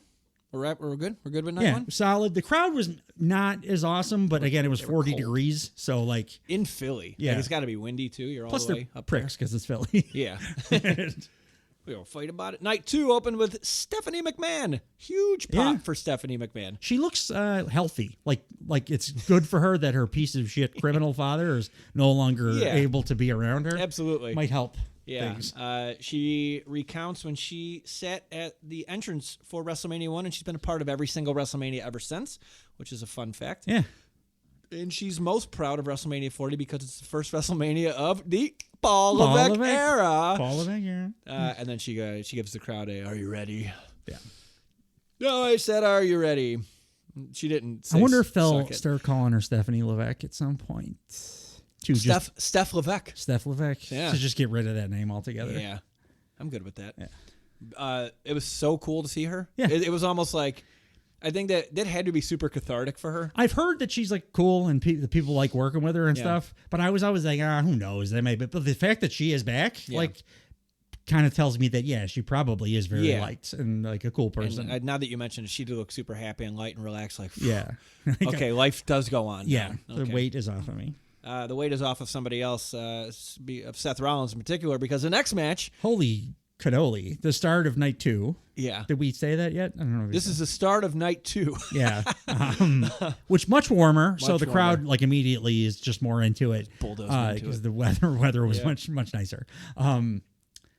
I don't know what Seth was doing here in this entrance. It was midsummer. Oh, so they did say, because I made the analogy that it's like It midsummer. looked like midsummer. So apparently there's a thing in Philadelphia called the Mummers Parade, which is a big thing on New Year's Eve. Did they say that on the commentary? I Yes, but we weren't able to hear it. I was on because my way to your brother's house still. We like, were kinda losing our watching on my goddamn phone. minds watching this. Yeah.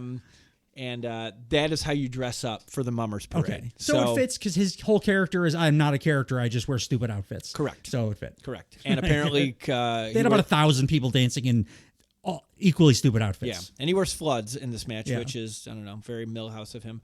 Drew McIntyre, whose gear was lost en route to WrestleMania, had to have emergency entrance gear made. Is that true? Yeah. Man. So, like, I was reading today, and this could all be bullshit, but the seamstress was up to, like, the wee hours of the morning, like, re-sewing shit for Drew. Because I believe an airline lost it. But he looked dope. He had the Braveheart entrance with all the swords. Him of all people, too. Like, oh, the look I have.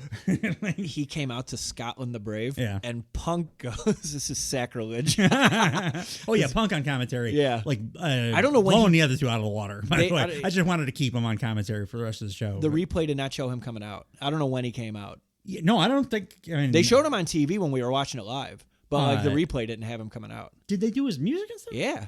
Yeah. I can't remember. They showed him like from the back. I can't remember because I watched this disjointed because I was watching it on my phone as I pulled up to your brother's house. Yeah. I didn't want to turn it off because of what was happening. Yeah. So then like I watched it on the phone, and then when I came in the house, I was too preoccupied with trying not to spoil anything. Yeah. So yeah, I believe your words were, "I need to go sit outside on the stoop," because I want to talk about this. In this match, Brutalist. It was a Brock Lesnar match. Yeah. There were 4 claymores. There were 3 stomps. Beautiful claymores too. Yeah. It was a me match. I like the finishers, not finishers. He spammed the finishers, but like it looked great. They all look great. And this is when this fun works. match. This is when this works at WrestleMania. Yeah. You just, as you said it, you spam finishers. Yeah. This is one of 2 matches. For WWE, Yeah. I would say only do it at like WrestleMania. Yeah, because if you had to do this on every show, because the claymore, one of those will give you a goddamn concussion. They all looked like brutal as hell, look too. tough. But if you're doing that on like a SmackDown But Drew dominated the hell out of this match, which is what he had been saying the entire build is you need to be focused on me instead of this other thing. And then after he got, like Seth got his ass beat the night prior, then opened the next show, of course he's not going to be able to do anything with Drew. Which was the foregone conclusion that we kind of knew was going to happen. So Drew wins. Drew wins the world championship. And Seth is all weepy on the outside. All that occurred. Drew. He told Drew he deserved it. Yeah. And then the credits rolled and Big Bang Theory came out. McIntyre gets in CM Punk's face for like 5 full minutes, like sitting on the table, just like wanting to take selfies with the title, and like he is jaw jabbering this guy. And Punk's got cans on, so he even says Punk's got some funny lines here. He said, "Have fun taking selfies on the internet with it." When he's holding the belt right in front of his face. Punk, by the way, we should mention, has the giant brace on his right arm. Injured right arm. Yeah. And his dope-ass 3-piece suit. Yeah. He looks so good. I told you.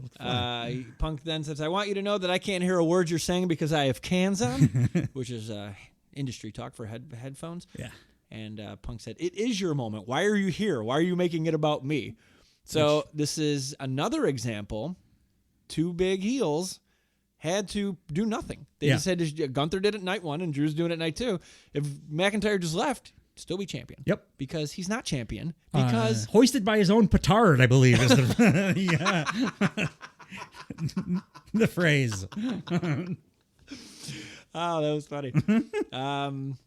McIntyre gives Punk a crotch chop, a Billy Gunn crotch chop, and now because of you, I have to point it out to check my dick, not an actual crotch chop. Yeah. Punk grabs McIntyre's ankle. Yeah, that was the straw that broke the camel's back. The crotch chop. Yeah. Yeah. He pulls him kind of heels over elbows. Drew standing on the announce table at this point, doing the crotch chop. Yeah. Punk pops up, grabs him by the heel, pulls his legs out from under him, and Drew bites it. Yeah. Then Punk takes off his arm brace. Yep. And I know he doesn't throw any punches with his right arm, but he's moving it pretty freely. Yeah. And using his left hand, he uses the brace to beat the shit out of Drew. Yeah. I'm pretty sure, especially after Monday too. I think he's about ready. Yeah. Let's save him. Yeah. Save him for SummerSlam. I really like what he's doing in the meantime. I want Drew to win his title back at Clash at the Castle. Yeah. I think that's what's going to happen. Yeah. And then CM Punk. Wait. Yep. He's champion still. Why, Dave, would he have to win his title back? Because we didn't talk about that yet. Because in the back before the show, Punk says, "When I blow a kiss, hit Damian Priest's music," and that's exactly what happened. And CM Punk, he blew his kiss. Where's it at? I move all the stuff right there, right here. Yeah. is a callback to this right here, if you can see it on camera. My favorite WWE match of all time, as I've mentioned many a time. Many a time. Punk, blows a kiss. Damian Priest comes down. Yeah, bisexual Undertaker's music hits. And up until this moment, I did not give any shits about Damian Priest. But then when it happened, I was like, oh, cool. Yeah, like, this Damian is Priest cool hits thing. South of Heaven, and that is a great move. After a 6-second title reign, I believe. Yeah, he said on the 5 point something seconds. Was that right? Says it on Raw, yeah. Damian Priest is now the world. He cashed in his Money in the Bank successfully, and he's the world heavyweight champion now. And boy, does Drew hate CM Punk. Yeah. That's got to be your... Rock's gone. I'm sure Cody's going to get like a villain of the week for a while as the new champ. Focus Drew and Punk. He's getting an Uso for the week for a little while. We'll get my point is he's not. I don't think he's going to have his big threat like Gunther or whatever the next thing's going to be for a while. So you need a focal point for the show. Yeah, and I personally would like it to be Drew and Bronson Reed and CM Punk. We did not mention Bronson Reed won the Andre the Giant Memorial Battle Royal on SmackDown. The armbar, which by the way. It's because neither one of us could figure out why it was the armbar last time I mentioned this on the podcast. It's because it's his real name. It's the Andrei Rusimov Memorial Battle Royal. Oh. Yeah. No one cares. Bronson Reed won. Yeah. Anyway. I would have Meat Madness, his idea. Do the Meat Madness in WWE. That would have been much better. I mean, they should have Bronson Reed versus Otis, and winner gets likeness of that character. Yeah. The other same goddamn guy. Like, take their own life or something. I said, like in Bill and Ted's Excellent or Bogus Journey, just do like the stations and run at each other real hard. They make one. They go one station. like Otis Reed or something like that. Samantha Irvine. Otis Reed sounds like an old blues name. Definitely a harmonica player. Samantha Irvine, I think, is going to go down as the best ring announcer this company has ever seen. She's right there. I didn't even mention, I said that I loved it, but I didn't say why. At the end of the Sammy Gunther match, when she's announcing Sami Zayn as the new, she starts welling up. Yeah. And the voice breaks and stuff. Same thing here. Incredible. Yeah. So emotional. And like, I don't know, it just adds so much to the presentation. I hope they keep her on. So good like, at her job. You could physically see her because she's great even when she's off camera. But she's doing that stuff regardless, where she gets her whole body into it and stuff. It was cool seeing her in the ring doing it. Yeah, like for a change. Yeah, she like belts out everything, and she's like a professional singer, so like she knows how to do it. So very cool, new world champion, and now we have Drew McIntyre and CM Punk to look forward to. Yeah, yes we do. Miss Samantha Irvine introduces Snoop Dogg next as a special guest commentator. I wasn't paying attention because we were talking to stuff at your brothers. Yeah. So then I had to go back and watch because so many people talked about it. He was incredible on commentary. Like I didn't write it down because I just watched it right before you got here.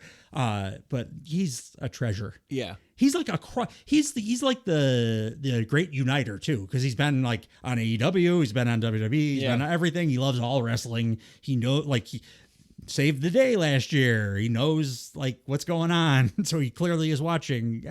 He's like a great ambassador for pro wrestling. Yeah. And they gave him his own world title. Yeah. Which he carries Everybody everywhere. has a title, by the way, after the show. It's like fair. The Rock got a new one.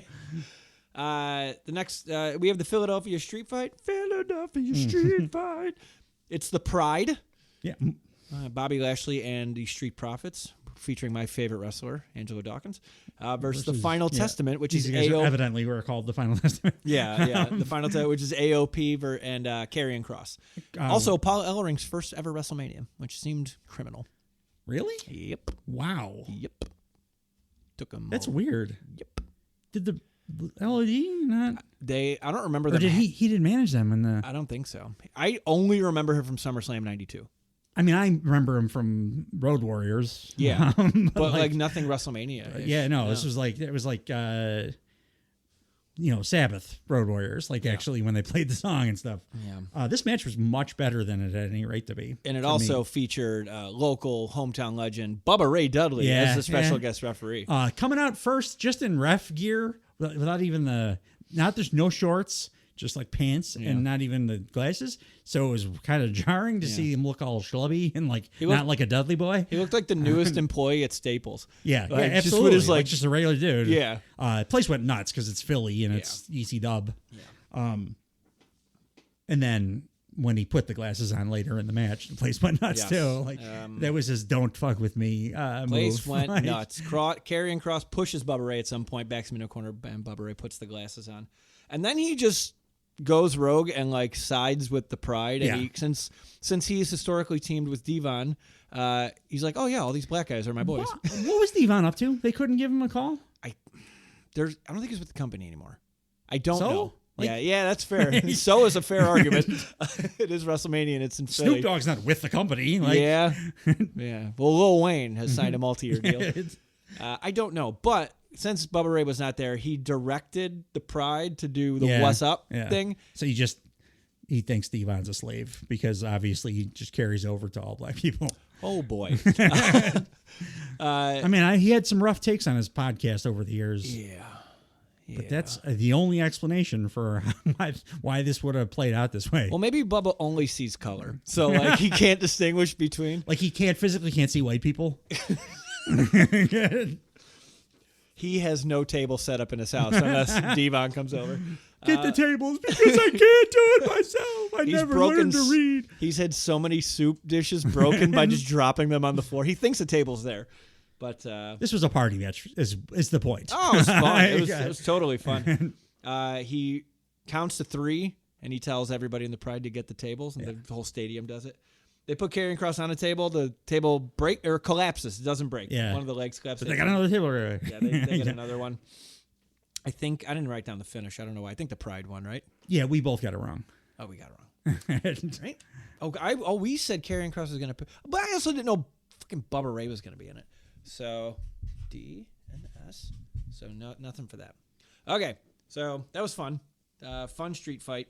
Way better than I expected. I was thinking it was going to be like the dud, but there really wasn't a dud on this night. So I was surprised to see how many kendo sticks there are in the streets of Philadelphia. Great, but it wasn't bad. Yeah. Really quickly, before we get to the next match, they're backstage with Kayla Braxton and Paul Heyman, and she goes, "Can you tell us what Bloodline rules are?"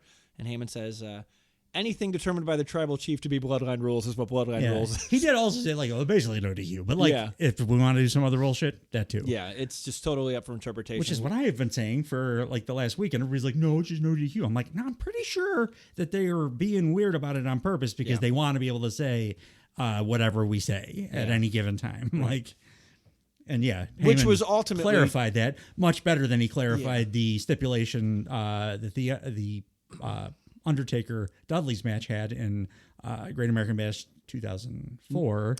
No murder in this on this pay-per-view, unlike that one. Turnbuckle Time Machine. Go back and watch Great American Bash 2004. Check it out. Worst pay-per-view of all time. The next match on this show in 2024 was LA Knight versus AJ LA Knight. Yeah.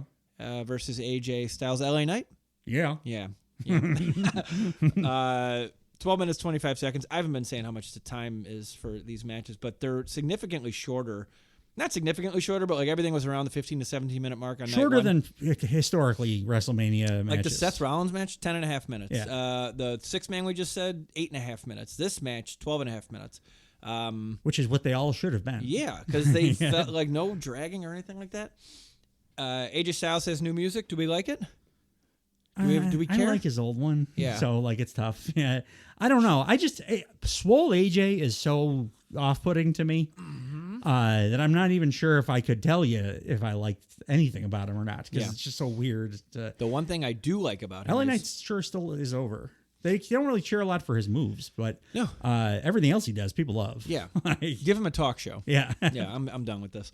AJ was legitimately upset this entire match. He apparently had it in his mind that this guy went to his house and was trying to like be a problem and the police had to be called. Like this is one of the only guys I've seen who knows someone across the ring from him did something terrible and he's going to be pissed about it the entire time. Yeah. AJ Styles beat the fuck out of him. Yes, absolutely. Yeah. It was like the other home invasion angle with Hangman and Swerve.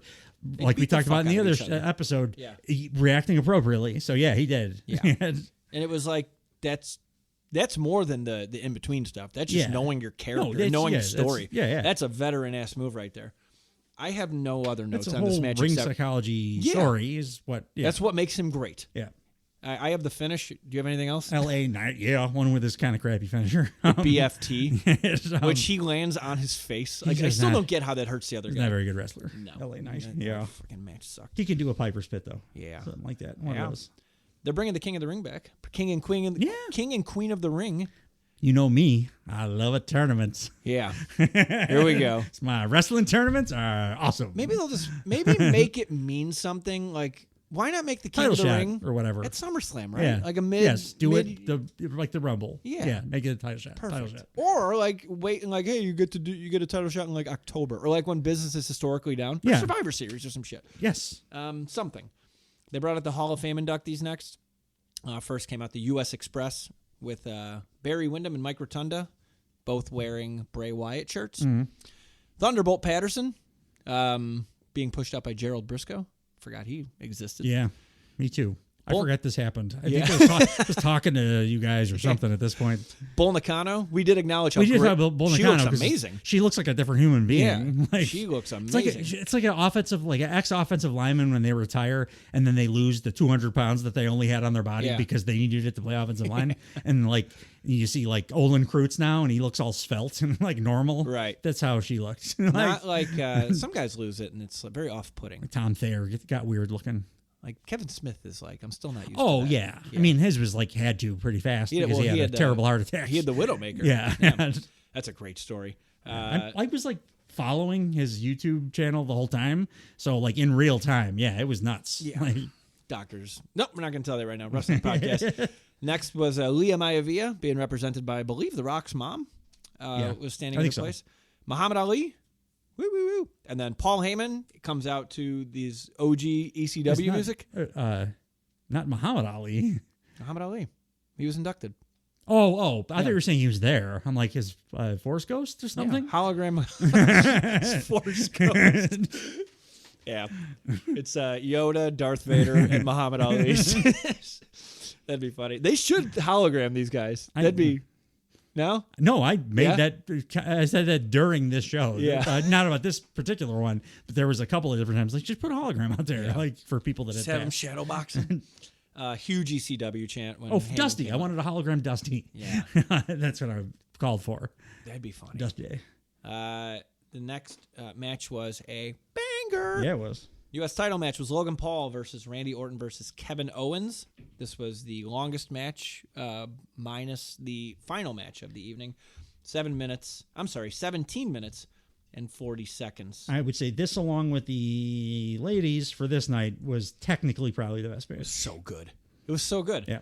I love the dynamic between Owens and Orton. Like tentatively teaming up to take out the douchebag at the beginning, and then eventually having to it's every man for themselves kind of thing. And I think it's going to be a fun, like probably tag team. I'm good thing with that. Going. Yeah, no, I like that. I like Orton should only ever be in tag teams ever for the rest of his career. Yeah. And Kevin Owens is awesome at anything. He's also very good specifically at being like that kind of partner. It's the first time I heard you say you like Kevin Owens. This is weird. The entrance, they actually had entrances. Well, not really. For Logan Paul, they did. Yep. He was sitting on a big pickup truck that was wrapped in Prime branding, and he was in the bed of the pickup truck sitting on a giant Prime really bottle. Was hoping he would spray like Stone Cold or Kurt Angle, but no, he just shot his Prime bottle gun. Yeah. And it made pyro happen. Yeah, he was just shooting at the very expensive LED boards above at the top of the ramp. And then he walks to the ring with the Prime mascot, who might have an impact later on the episode. Yeah, I assumed it was going to be KSI. Yeah, it was not. It was. May as well have been. Yeah. It was I had to. Well, we'll just say it now. It was someone called iShow. It was another, just like KSI was when that happened. I was like, "Who the fuck is that?" Well, everybody turned when we're watching it to my 10-year-old nephew. Who is it? He's like, it's iShow Speed. He's like, "This is it." Yeah, he knew it like. I'm like, who is it? He's like, it's it was Michael Jordan. That's how like recognizable this totally unrecognizable human being was to 10. Is he 10? 9 or 10? He's 10. 10-year-old Mason. Yeah. So evidently this guy's big with the kids. Yeah. And he fits in a Prime bottle really well. Yeah. I wonder if they ever have to like recut that for different guys. KSI is a bigger dude than him. Yeah. Because I remember seeing him do I think he boxed one of the Paul idiots. That sounds about right. And he's like as big as them. Yeah. This guy was little. Because this guy was like, oh, maybe it's Ricochet in that bottle because it was a smaller framed person. That'd be funny. Yeah. They have a history too. So Yeah. like, That would have worked. Oh, yes. That would have been great. I said, oh, maybe it's Ricochet. Yes. And he goes, give Samantha Irvine sweet, sweet kisses on his way out. Logan Paul, I don't think I mentioned it. A lot of guys on this pay-per-view are just wrapped in Philadelphia Eagle green. Yeah. Like, very like, hey, we're in Philly. It's Philly. Yeah. They beat it Philly over heavy. Yeah, very It's Philly. like Punk in Chicago. Yeah. Level of this is the city. Which is we're good. at. Like, that's fine. Like, Yeah, I like brand it for in the wherever. city stuff. Yeah, it makes all the sense in the world to cater to your local sports teams because that's kind of the low-hanging fruit for fandom. To kind of mirror what we saw yesterday, as Kevin Owens is walking backstage to the ring, he walks up, and right before Gorilla, Sami Zayn is there. Yeah. And Sami Zayn goes, your turn now, which I loved. Yeah. And I wish I saw it before the match because I picked Kevin Owens to win this. And I'm like, oh, they're fucking for sure. Yeah, so they're did putting I. singles titles on both of these guys. And fate did not turn out that way. Kevin Owens' gear and his entrance was super ECW themed. Yes, It was absolutely. awesome. It's awesome. And then Kevin Owens gets the golf cart that he had on SmackDown the night prior, and he Drove about 1,000 miles an hour too for a golf cart. It was like, Yeah, Randy Orton was ducking pretty low. yeah, Randy Orton hopped on he allowed Randy to hop on the back and drove him down to the ring. Which was nice of him. The match was just awesome. It's a really good match. I didn't even have anything to write down because there's too many spots to really write good down. triple threat match. Yeah, all three guys could work their asses Logan off. used the knucks. He's getting better at the pro wrestling stuff too, not just the spots. I mean, these are two perfect guys to put in there with him. We said that prior to the show too, but yeah, it really worked out well for him too. Mm-hmm. That work punch he throws looks fantastic. Yeah, and it almost won the title from Roman Reigns, so yes, it's got some so pedigree to it. Yeah. The I Show Speed showed his face, and he got booted in the chest harder than I've seen anyone in a while. He slid like 80 feet. Yeah, on the it was like a Mel because of Brooks the, movie. Yeah. So the finish saw Logan Paul frog splashing KO to retain. More a D-Lo-esque than a 5-star, but very good looking. Yes, more of a low down than a 5-star. Yeah. I just meant D-Lo's type. He did well. That was called the low down. I know. Yeah. Right? Yeah, because the Sky High was yes, that's the other thing I was thinking of. Oh man, I miss D'Lo. I love D'Lo, bro. Real deal. Woo! We both had Great leg drop too, D'Lo. Boom! Great everything. Great everything. Very crisp performer. Man, put him in the Hall of Fame. Women's title match was next. Io Sky versus Bayley. Bayley had a really weird Egyptian entrance with. I hated it, especially weird. since I wanted the Bayley buddies. Yeah. And whatever, they're trying something new, didn't work. Especially when you got Athena doing the wings, much better. Yeah. It just didn't work. No, and they were not even. But you know what did work? This goddamn match. This was a banger. Yeah. Yes. It was so good. Best match of the night, in my opinion. Yeah. Bayley getting all the love that I was so begging for, Bayley. like in the lead up to this show. The Hey Bayley chants in full effect the whole show. Awesome. I couldn't have asked for more for my girl. Right. Now I just need them to go fix her best friend's situation in the other company, and I get both of them hitting on all cylinders. But you know what Bayley did tonight that her best friend did not do? Wrestle? He should wrestle. Yes. She put boots on and a bell ring. Yeah. She wrestled her ass off. Yes, she did. It's easy to forget how much of an ass kicker Bayley is, how hard hitting she is. And how, like, I remembered, like, oh, that's why I loved the hugger character. Yeah. Because it was the juxtaposition of the, like, friendly with everything she threw hit like a truck. Yeah. So, like, she's a great matchup opponent, like a perfect kind of styles thing for Io Sky. Yeah. What did Otis call her? Like Tito Shirai or something? Bayley leaned up, too. Yeah. Like, she looked great. She looked outside of her stupid gear. She looked great. Like once the wings came off. Yeah, the actual gear itself was fine. Yeah, it's what she's been wearing, but man. Yeah, no, she definitely whatever the opposite of Jimmy Uso is, that's what Bayley did. Yes, in prep for WrestleMania. More Miz than Jimmy Uso. Yeah. Like she put the work in.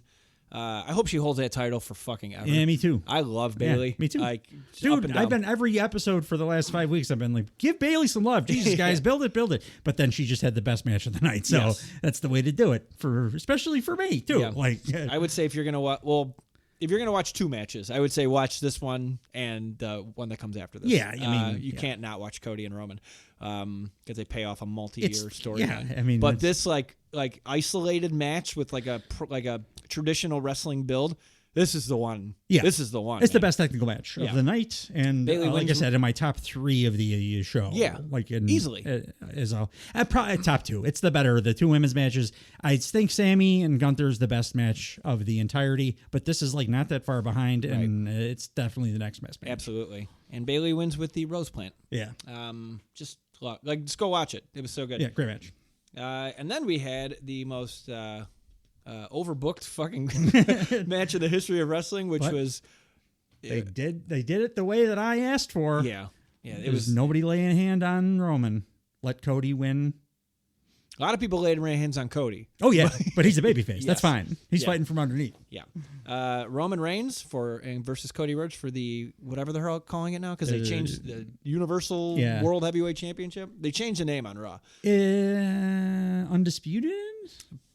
I don't even remember. But on Raw I'm like, oh, they left the word Universal out. That was how I noticed. So in this match, we saw 2 crossroads from Roman Reigns. Yeah. We saw 6 from Cody Rhodes. The crossroads Roman didn't work. He said very clearly to the camera, that's a garbage move. That couldn't beat anybody. 2 from him, 6 from Cody. Roman speared twice, and Cody speared once. Yeah. So, that's what WrestleMania is for. Maybe Cody should consider using the Cody cutter as his finisher because it's one of the best cutters in the world. Yeah. And he's got much more impactful than the crossroads. You don't have to hit 3 of them to win. He throws a trash pedigree, by the way. Like, there was a point that was because Rock couldn't get his arms behind his Is that what it was? Yeah. Oh, okay. His arms only went back about this far. He had very, stretch Armstrong, body composition. But this was just, I don't know, the most pro wrestling match, I think, of all time. It's like the ideal, best case scenario, ideal WWE match, the best that can be. Yeah, it was done in the best way. And now post Vince, we can actually do the great match and also get the satisfying ending. Because Paul Levesque doesn't hate the fans, evidently. No, his father-in-law did. No. And that's it. We both picked Roman to win this because we've been conditioned for the last 30 years that we don't get to enjoy the things we want. Vince forever has been like, I hate you. Yeah. Whatever you like, I'm going to do the opposite, or I'll just take that person off the show out of nowhere or whatever because he's an awful person. Right. And this was as satisfying as end of a WrestleMania could possibly be. See, it was the end of Avengers Endgame. Only one, and we both said it kind of. So obviously there was as everyone expected, the individual run-ins. Solo Sikoa came out. So John Cena then came out because, to pay off their SummerSlam, I believe so. Thing. Yeah. So he's the one that took Solo out. Cena is a little jarring because he's super goofy. And in this era, it's all more serious. Yeah. So his acting throws me. Plus get the hair plugs or stop worrying about it because he pushes his hair back every 2 seconds. Yeah. And it's it draws too much attention. And then The Rock comes out. We were kind of hoping the glass would shatter because they kind of foreshadowed that. Instead, we got the dead man. This fucking sucked. Yeah. I hated it. Yeah. So on Raw, they tried to, was it Raw or did I see it online? On Raw, when we were talking about when Rock was beating the shit out of Cody and they showed the backdrop of Stone Cold and Cena. So I assumed it was going to be. No, so I must have seen it online where they show all the payoffs where Rock and Cena are facing each other, and then it dissolves to when they wrestled each other at WrestleMania last time. Yep. And then they show what else did they show? Then they show Rock and Undertaker, And it's at some like horseshit like Unforgiven or something. I've lived through all that. I have no memory of The Rock feuding with The Undertaker at all. I know Stone Cold feuding with The Undertaker was very prevalent. That was so crystal clearly they couldn't get Austin. So it was 100%. Like they were planning on trying to get Austin, and they could. It is last minute. They had to like audibilize. It was fucking trash. Because the lights went off, came back on, and then it's my favorite thing that I heard anybody say. It wasn't Dead Man Undertaker, it wasn't American Badass Undertaker, it was Podcast Undertaker. Was standing in the ring. Like in sweatpants. Just looking like he rolled out of bed. Yeah. Choke slams the Rock, lights go off, come back on, and they're gone. Yeah. And then prior to both of those, Jimmy Uso comes in. Oh, yeah. Thwarted by Jay Uso. And this was their mini interaction here better was than way match. more better than their match. For sure. Yeah. The first, before all this shit happened, it was a very good match. Yeah. It was a great match. Great match. I mean, it's Cody and Roman, man. Roman did one of the coolest Healy things I'm surprised I never saw before. Cody takes a table out at one point. Yeah. And Roman puts it back. Yeah. And puts it back, and the crowd. So the last time I saw that was Mick Foley in ECW. Oh, he did do that? When Mick Foley's whole gimmick in ECW was I hate hardcore wrestling. Yeah. So he used to do stuff like that all the time. That's awesome. And then once the shenanigans kicked in, everything is Sullivan just mapped out. And then the Shield's music. Oh, before the Undertaker came out, the Shield's music hit, and I was like, Moxley, what the fuck? And then from the wrong side of the arena, Seth Rollins comes out because they did not put a camera on him at all. Yeah. And then you see him for a second, and then he just gets his ass kicked. Barely gets into the ring, like just past the ropes, and gets hit with a Superman punch and knocked unconscious immediately. They made him look really fucking stupid. But again, after the fact, I made fun of him the whole time here because he looked like an asshole. Yep. But I understand the story they were going for, and maybe it didn't land, but like, I'll give him credit for it landed hard. Not with this guy, because this guy has a memory that's older than 3 years old. But it was like I saw what they were doing. I go, okay, I get it. It's wrong, but Roman ends up with a chair in his hands. Cody kind of down but not out. Seth kind of down but not out. He's standing in between them.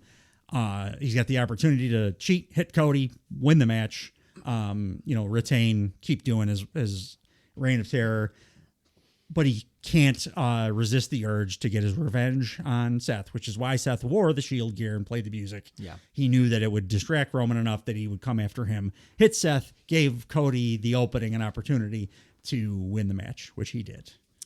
With 3 crossroads. Triple cross. They should just call 3 the crossroads because it's 3 is the move. Yeah. He doesn't finish any match with 1. No. It's always 3.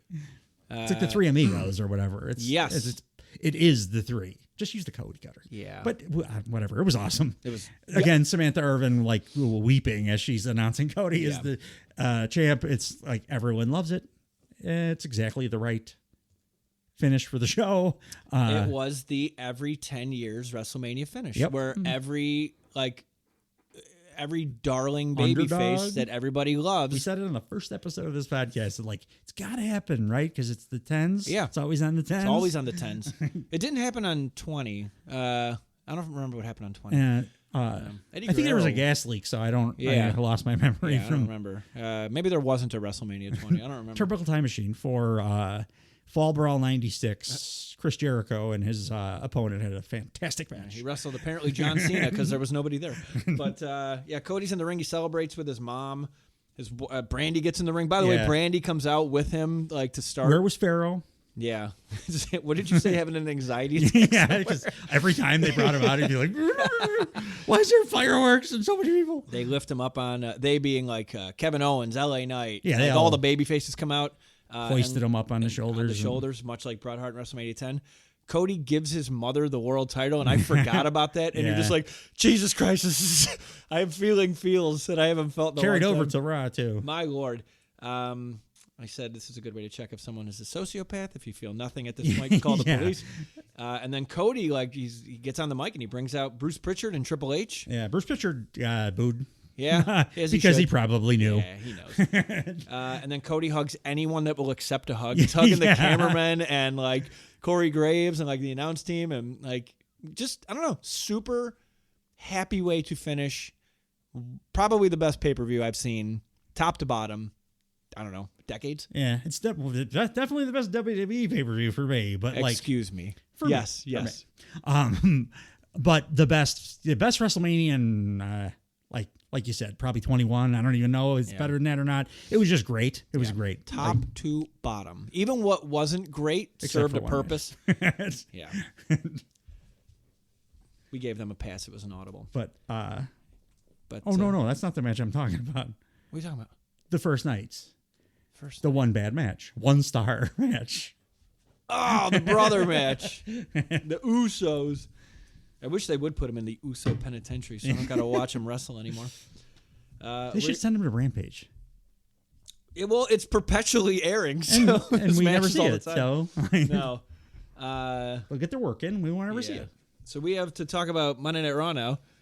I mean, honestly, there's not a whole ton to talk about. It was First a fun hour was one segment, and I don't mind. I didn't mind the show, top to bottom. Only the first hour was awesome. The rest of it was like, it's not like. Like 3 weeks before WrestleMania, that Raw, where I was like, "Oh, Jesus Christ, how are they doing this? Why are they?" It's nothing like that. No. But the first hour was like they kept saying, "Oh, it's the return of Raw after WrestleMania." It was not that. It was not Lesnar debuting or like Ziggler cashing in. Like that was what made it Raw after Mania back in the day. Yeah. This was just a good Raw. Yeah. But yeah, the opening segment. If you want to, 17th consecutive sellout. At the Wells Fargo Center in Philly, 20,248. They said it's the biggest gate in Raw history. I like when they do that layout too, when they get rid of the big Tron, because it makes it feel just like intimate. And they acknowledge it too. Triple H goes to the ring first. Michael Cole right away. This is the Triple H era. Triple H thanks the crowd, says WrestleMania 40 was the greatest WrestleMania of all time. Shit, I forgot at the end of WrestleMania, the thing that Cole, he twice says pro wrestling, but the last word on the show was Michael Cole saying, damn it, I love pro wrestling, which to me was just like, okay, that's the end of Vince. Yeah. That's the end of sports entertainment. It's the dumbest phrase ever. That punctuates Goodbye to that and forever. Good day, sir. You get nothing.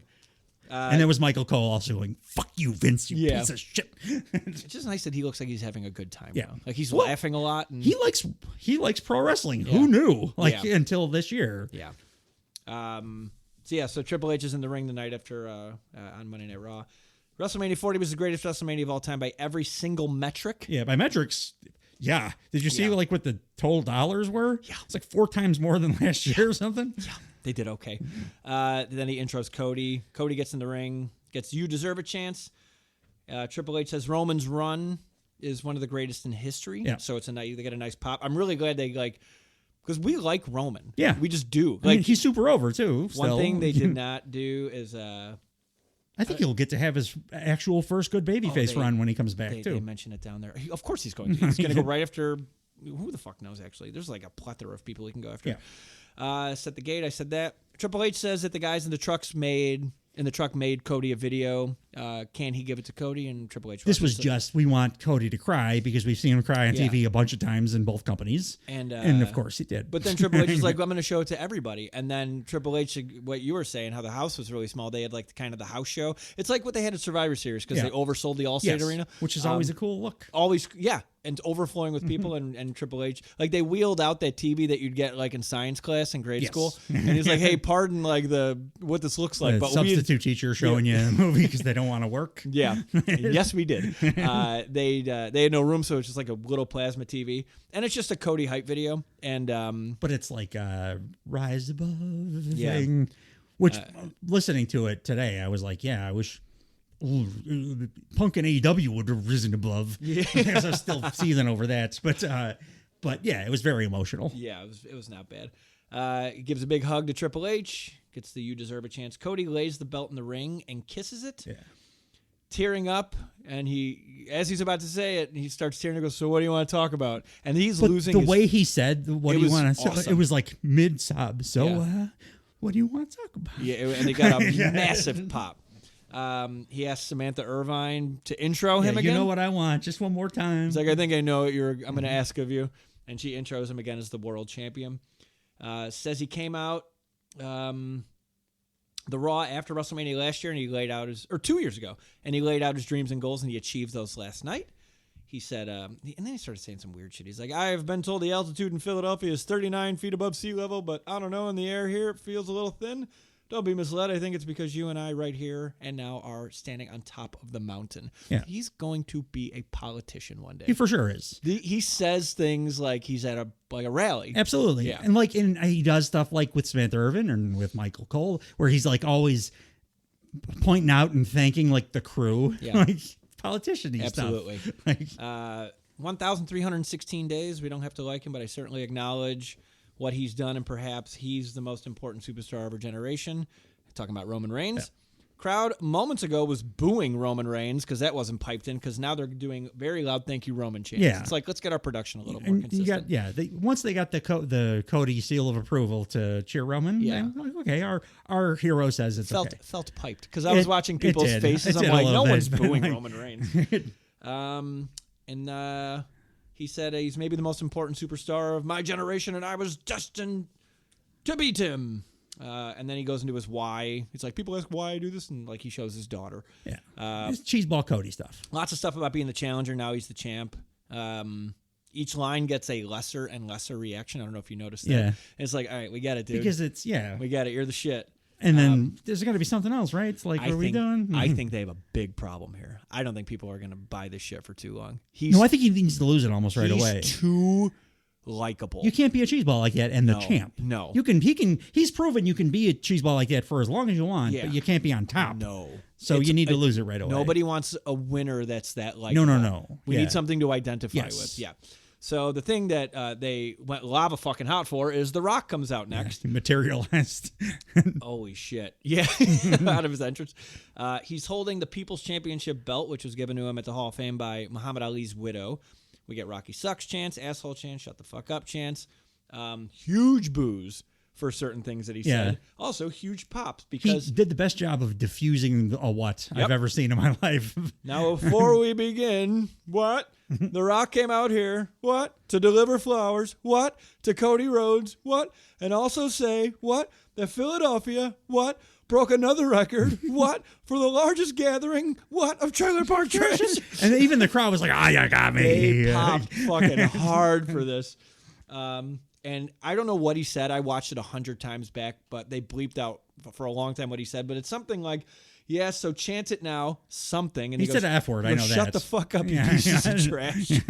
Another huge pop. Yeah. Right? They like when Roman I saw Roman Rock somebody's shits on him. like phone. Do you know what he said? The middle part? I just remember that. Yeah. Fuck, I don't remember. Like, He says Rock gives Cody his flowers for beating Roman. Someone says like, "Oh, the Rock's belt is fake," and he said, "No, Muhammad Ali gave it to him when he was in the Nation of Domination, and said he's the People's Champion." I don't want to fact check that because I don't know if it's real. Yeah, I don't doesn't either. seem real. It's to me. wrestling. Rock asked Cody if he could hold his title. But this right here is where the tension started to go Yes. through the roof, like silent tension of. Why Most don't of you this, let me? I've held a lot of world titles. Yeah. I've never held that one. Why don't you let me hold your title? And with the heavy implication of, The and maybe I crowd won't give just it back went to you. Like, yeah. It was all fun until right this moment, and then it was just like thick with holy shit. It eventually turned into like a David Lynch movie in the best way possible. Like, but Cody said he can, but he wants to hold his belt too. yeah, And then they have like a, I don't know, like ways. Mexican standoff. Yeah, with belts. This is how when I buy things on Craigslist. This is the type of exchange I have. Did you ever have to go to somebody's house? For Met their Craigslist? house. I've met- done it for like a monitor one time. I was meet like, in parking do I need lots. to buy a gun to do this? Like, For a monitor. I also thought it was weird that his cousin was champ for 4 years and he never let him hold the belt. yeah. I don't know. This is there all the time. Never thought to ask him. And Rock's got it on his shoulder and he's like, "This just kind of feels right." Right. Yeah. And then Rock says he has to go away for a while. And the crowd sings "Na na na, hey hey hey, Yeah. sha na na na, hey hey hey, goodbye." Shout out White Sox. It says when Rock comes back, regardless of if Cody's champion, he's coming for him. And Cody says, I'm looking forward to it. And Rock goes, "Man, you beat Roman Reigns right in the middle of the ring. 1, 2, 3. However, less than 24 hours before that, The Rock beat you Yeah. in the middle of the ring. 1, 2, Very 3. intensely saying all this stuff. By the way. Yes, very. I'm speeding through it because I want to make your commute a little lesser. So, Cody Yeah. Rhodes, your story with Roman Reigns is over, and you did it. But our story glasses off, has just begun. Just begun. Right? Cody goes, I believe that because you're the boss, right? You're the final boss, but you're also on the board with TKO, so you're my literal boss, right? Yeah, you're my boss. Well, I don't dispute that, but I don't think you'll dispute this. I am the champion. I am their champion. And boss, that means I am your champion. And Rock says he's got to give something to Cody before he rides off into the sunset. This was so cool, and like I don't know what the hell it is. I got an idea. And I got a theory. But like I don't know. Yeah. I'm glad I don't know. Your theory is not gonna like. Your theory is trash. It might be. Like I mean, none of us know. Right. So what he does is Rock puts something in Cody's hand, and he tells Cody he doesn't even have to open his hand to know what it is. And then he goes, "Don't you ever break my heart again." That was the thing. Which is, don't ever break my heart again. Yeah, I was like, "What the fuck? What's going on here?" The final boss is cooking after 44 minutes and 50 seconds. So I know all 4 guys that were in the tag match, Seth, Cody, Rock, and Roman, all got like matching wristwatches. Yeah, I heard like a watch thing. People theorizing stuff about that, but like, and like what I'm thinking is he fucked up. He broke the watch and he put it back in his hands. I don't know what he broke his heart about. It's something to do with don't ever break my heart. That's what makes it intriguing. Yeah. Is the don't ever break my heart again. I'm running with the watch. He also didn't knock the Rock my heart. Yeah. Don't ever break looking him dead in the eye. Don't ever break my heart again. It's like movie stuff. What do you think it could be? I have no idea. None. I've like What else thought could about it at length. Something small enough to sit in the palm of his hand, and then he would immediately recognize. Yeah. Like something Dusty related, maybe, but like, how did that break Rock's heart? Yeah, I don't know how he broke Rock's heart. They're not going to do some shit like he left and like was successful elsewhere. I guess they could. What did he hand him? Great idea. No idea. I don't think so because Rock like then didn't really give a shit about WWE that much. That's fair. It wouldn't match, and like they did such a great job with the Rock post pivot that. It's going to be something good, I think. And we're not going to know. It's very intriguing. We're not going to know for a long time. I like when they have to wait for stuff in wrestling. This is Mania 41. This is the main event. And then from what I hear, if Roman's still healthy and down, like Rock Roman is 42. Yeah. Roman, a couple days ago, I read that he still takes like big heavy duty medication every day. It's leukemia. Yeah. Like, but it's not like, sometimes with cancers, I have family, like it goes far enough into remission where you're not really doing maintenance. He's talking about like doing heavy duty meds nonstop still. So who knows how much longer Roman's got. Well, give his ass some time off. To wrestle. Yeah. And then people are like, oh, he's a part-time champion. It's like, bitch, he's got leukemia. Yeah. Shut up. 44 minutes and 50 seconds, but it felt like 5 minutes. Yeah, it was the best part of the show. It was an all-timer Rock performance. Yeah, it was incredible. And it was a different thing than I've ever seen him do before. Like the quiet tension build and then the David Lynchian don't ever break my heart again. Yeah. I was like, oh, I've never been this intrigued by a Rock thing. Take note, other company. This is how you do a long mystery angle. Yeah. Very little. Less is more. It's going to be Adam Cole that he handed him. I'd be. He's that big, right? He's a tiny Adam Cole. The rest of the show, I think we can just talk about real quick, but we don't have to go. They did a couple of introductions of NXT stars that they brought up. My personal favorite, Ilya Dragunov. I absolutely have always loved his entrance when he's doing the crazy Russian conducting thing, and his whole moveset's just dope as hell. He beat Walter, right? Last 5-star match WWE had before, what was it? Before Cody's pec tear. Oh, before the Hell in the Cell match? 3 years prior to that. So, he's the last guy to pin Gunther before. For his, and that was a record-setting NXT UK title, right? So, like, bring this guy up and make him. Oh, he's awesome. Problem. This crowd didn't give a shit because they didn't know who he was. Yeah. This match also, just in this match, was great. I love that when he gets, he does this in all his matches, but I love people that talk in the ring, like to their opponent. Whenever he gets you in the waistlock and he does it German and then to the next, he keeps going, I got you. I still got you. I still got you. He did a very cool thing.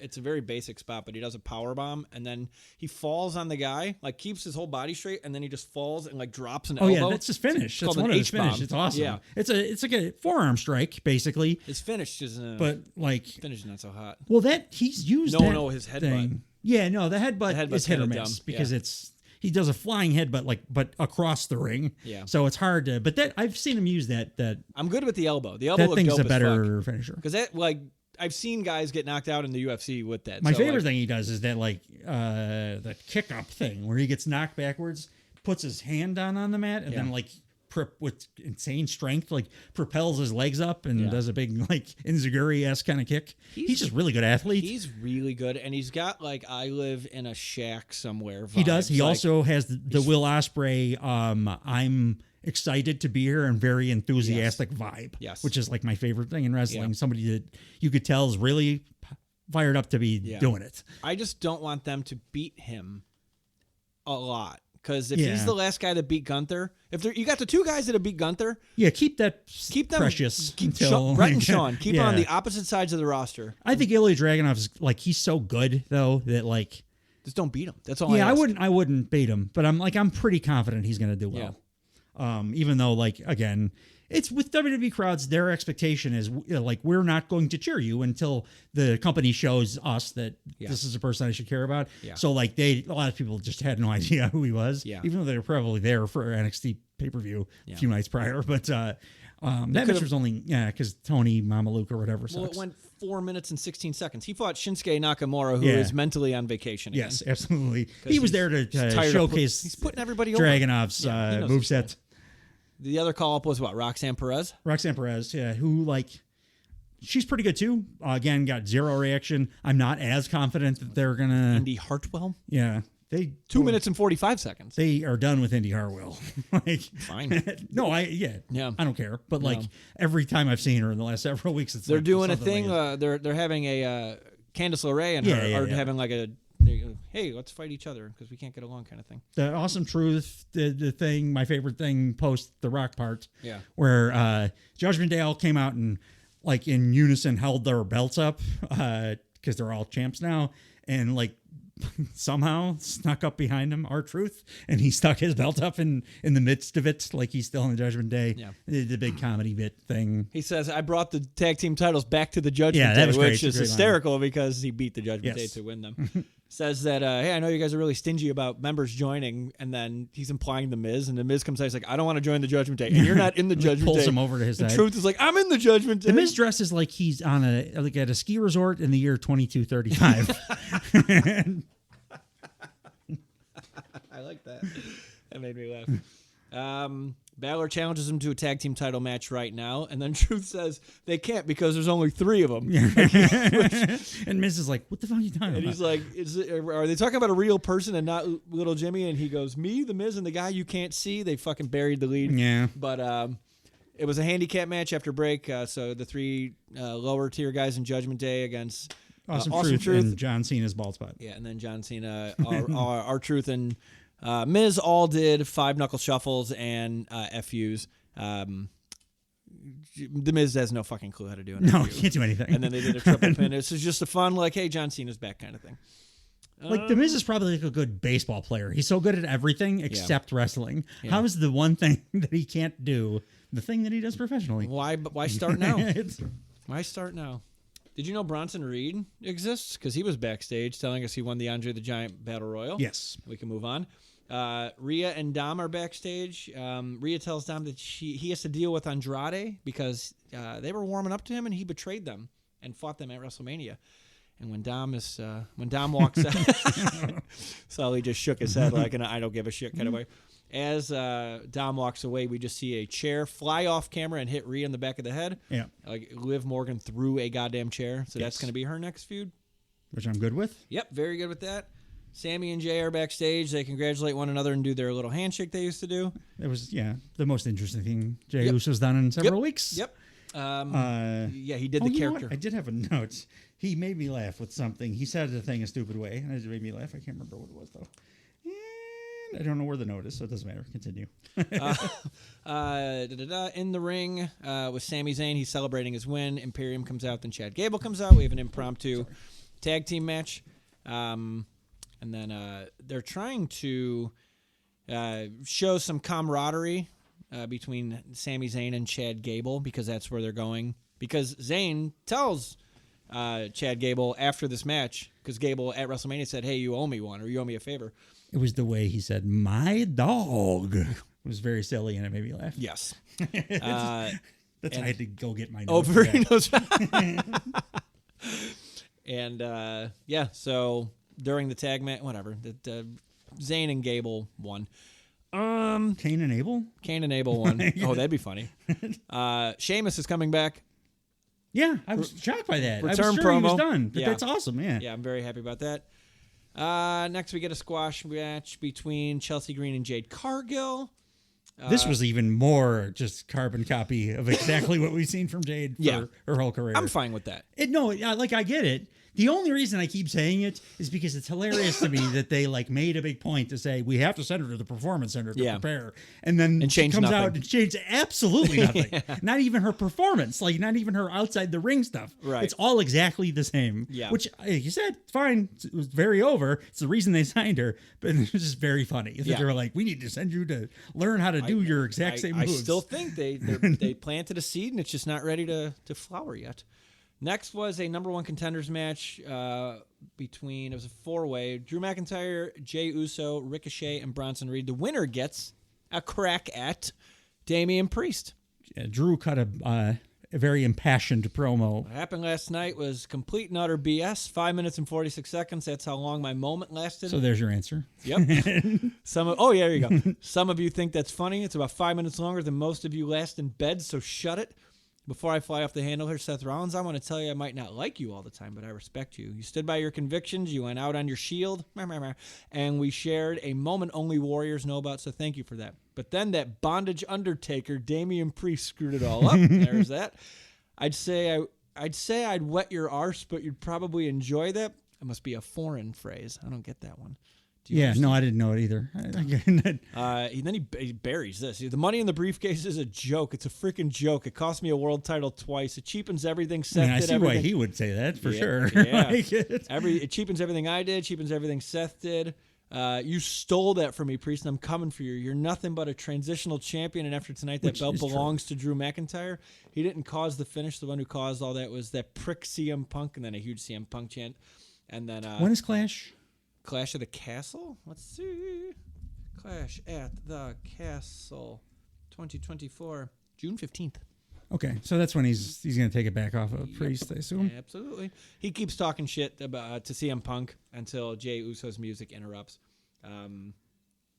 And then that's his promo. The end of the match, because I just fast-forwarded to the end because I have a rule with Jey Uso matches. I fast-forward right to the end of them. Yeah. And he was in this one. And the interesting thing happened at the end of this. Yeah, anyway. Drew is about to win. He's about to do his Claymore. He does his countdown, and then the camera pans down because he can't move because CM Punk has come out from underneath the ring, and he just grabbed Drew's foot.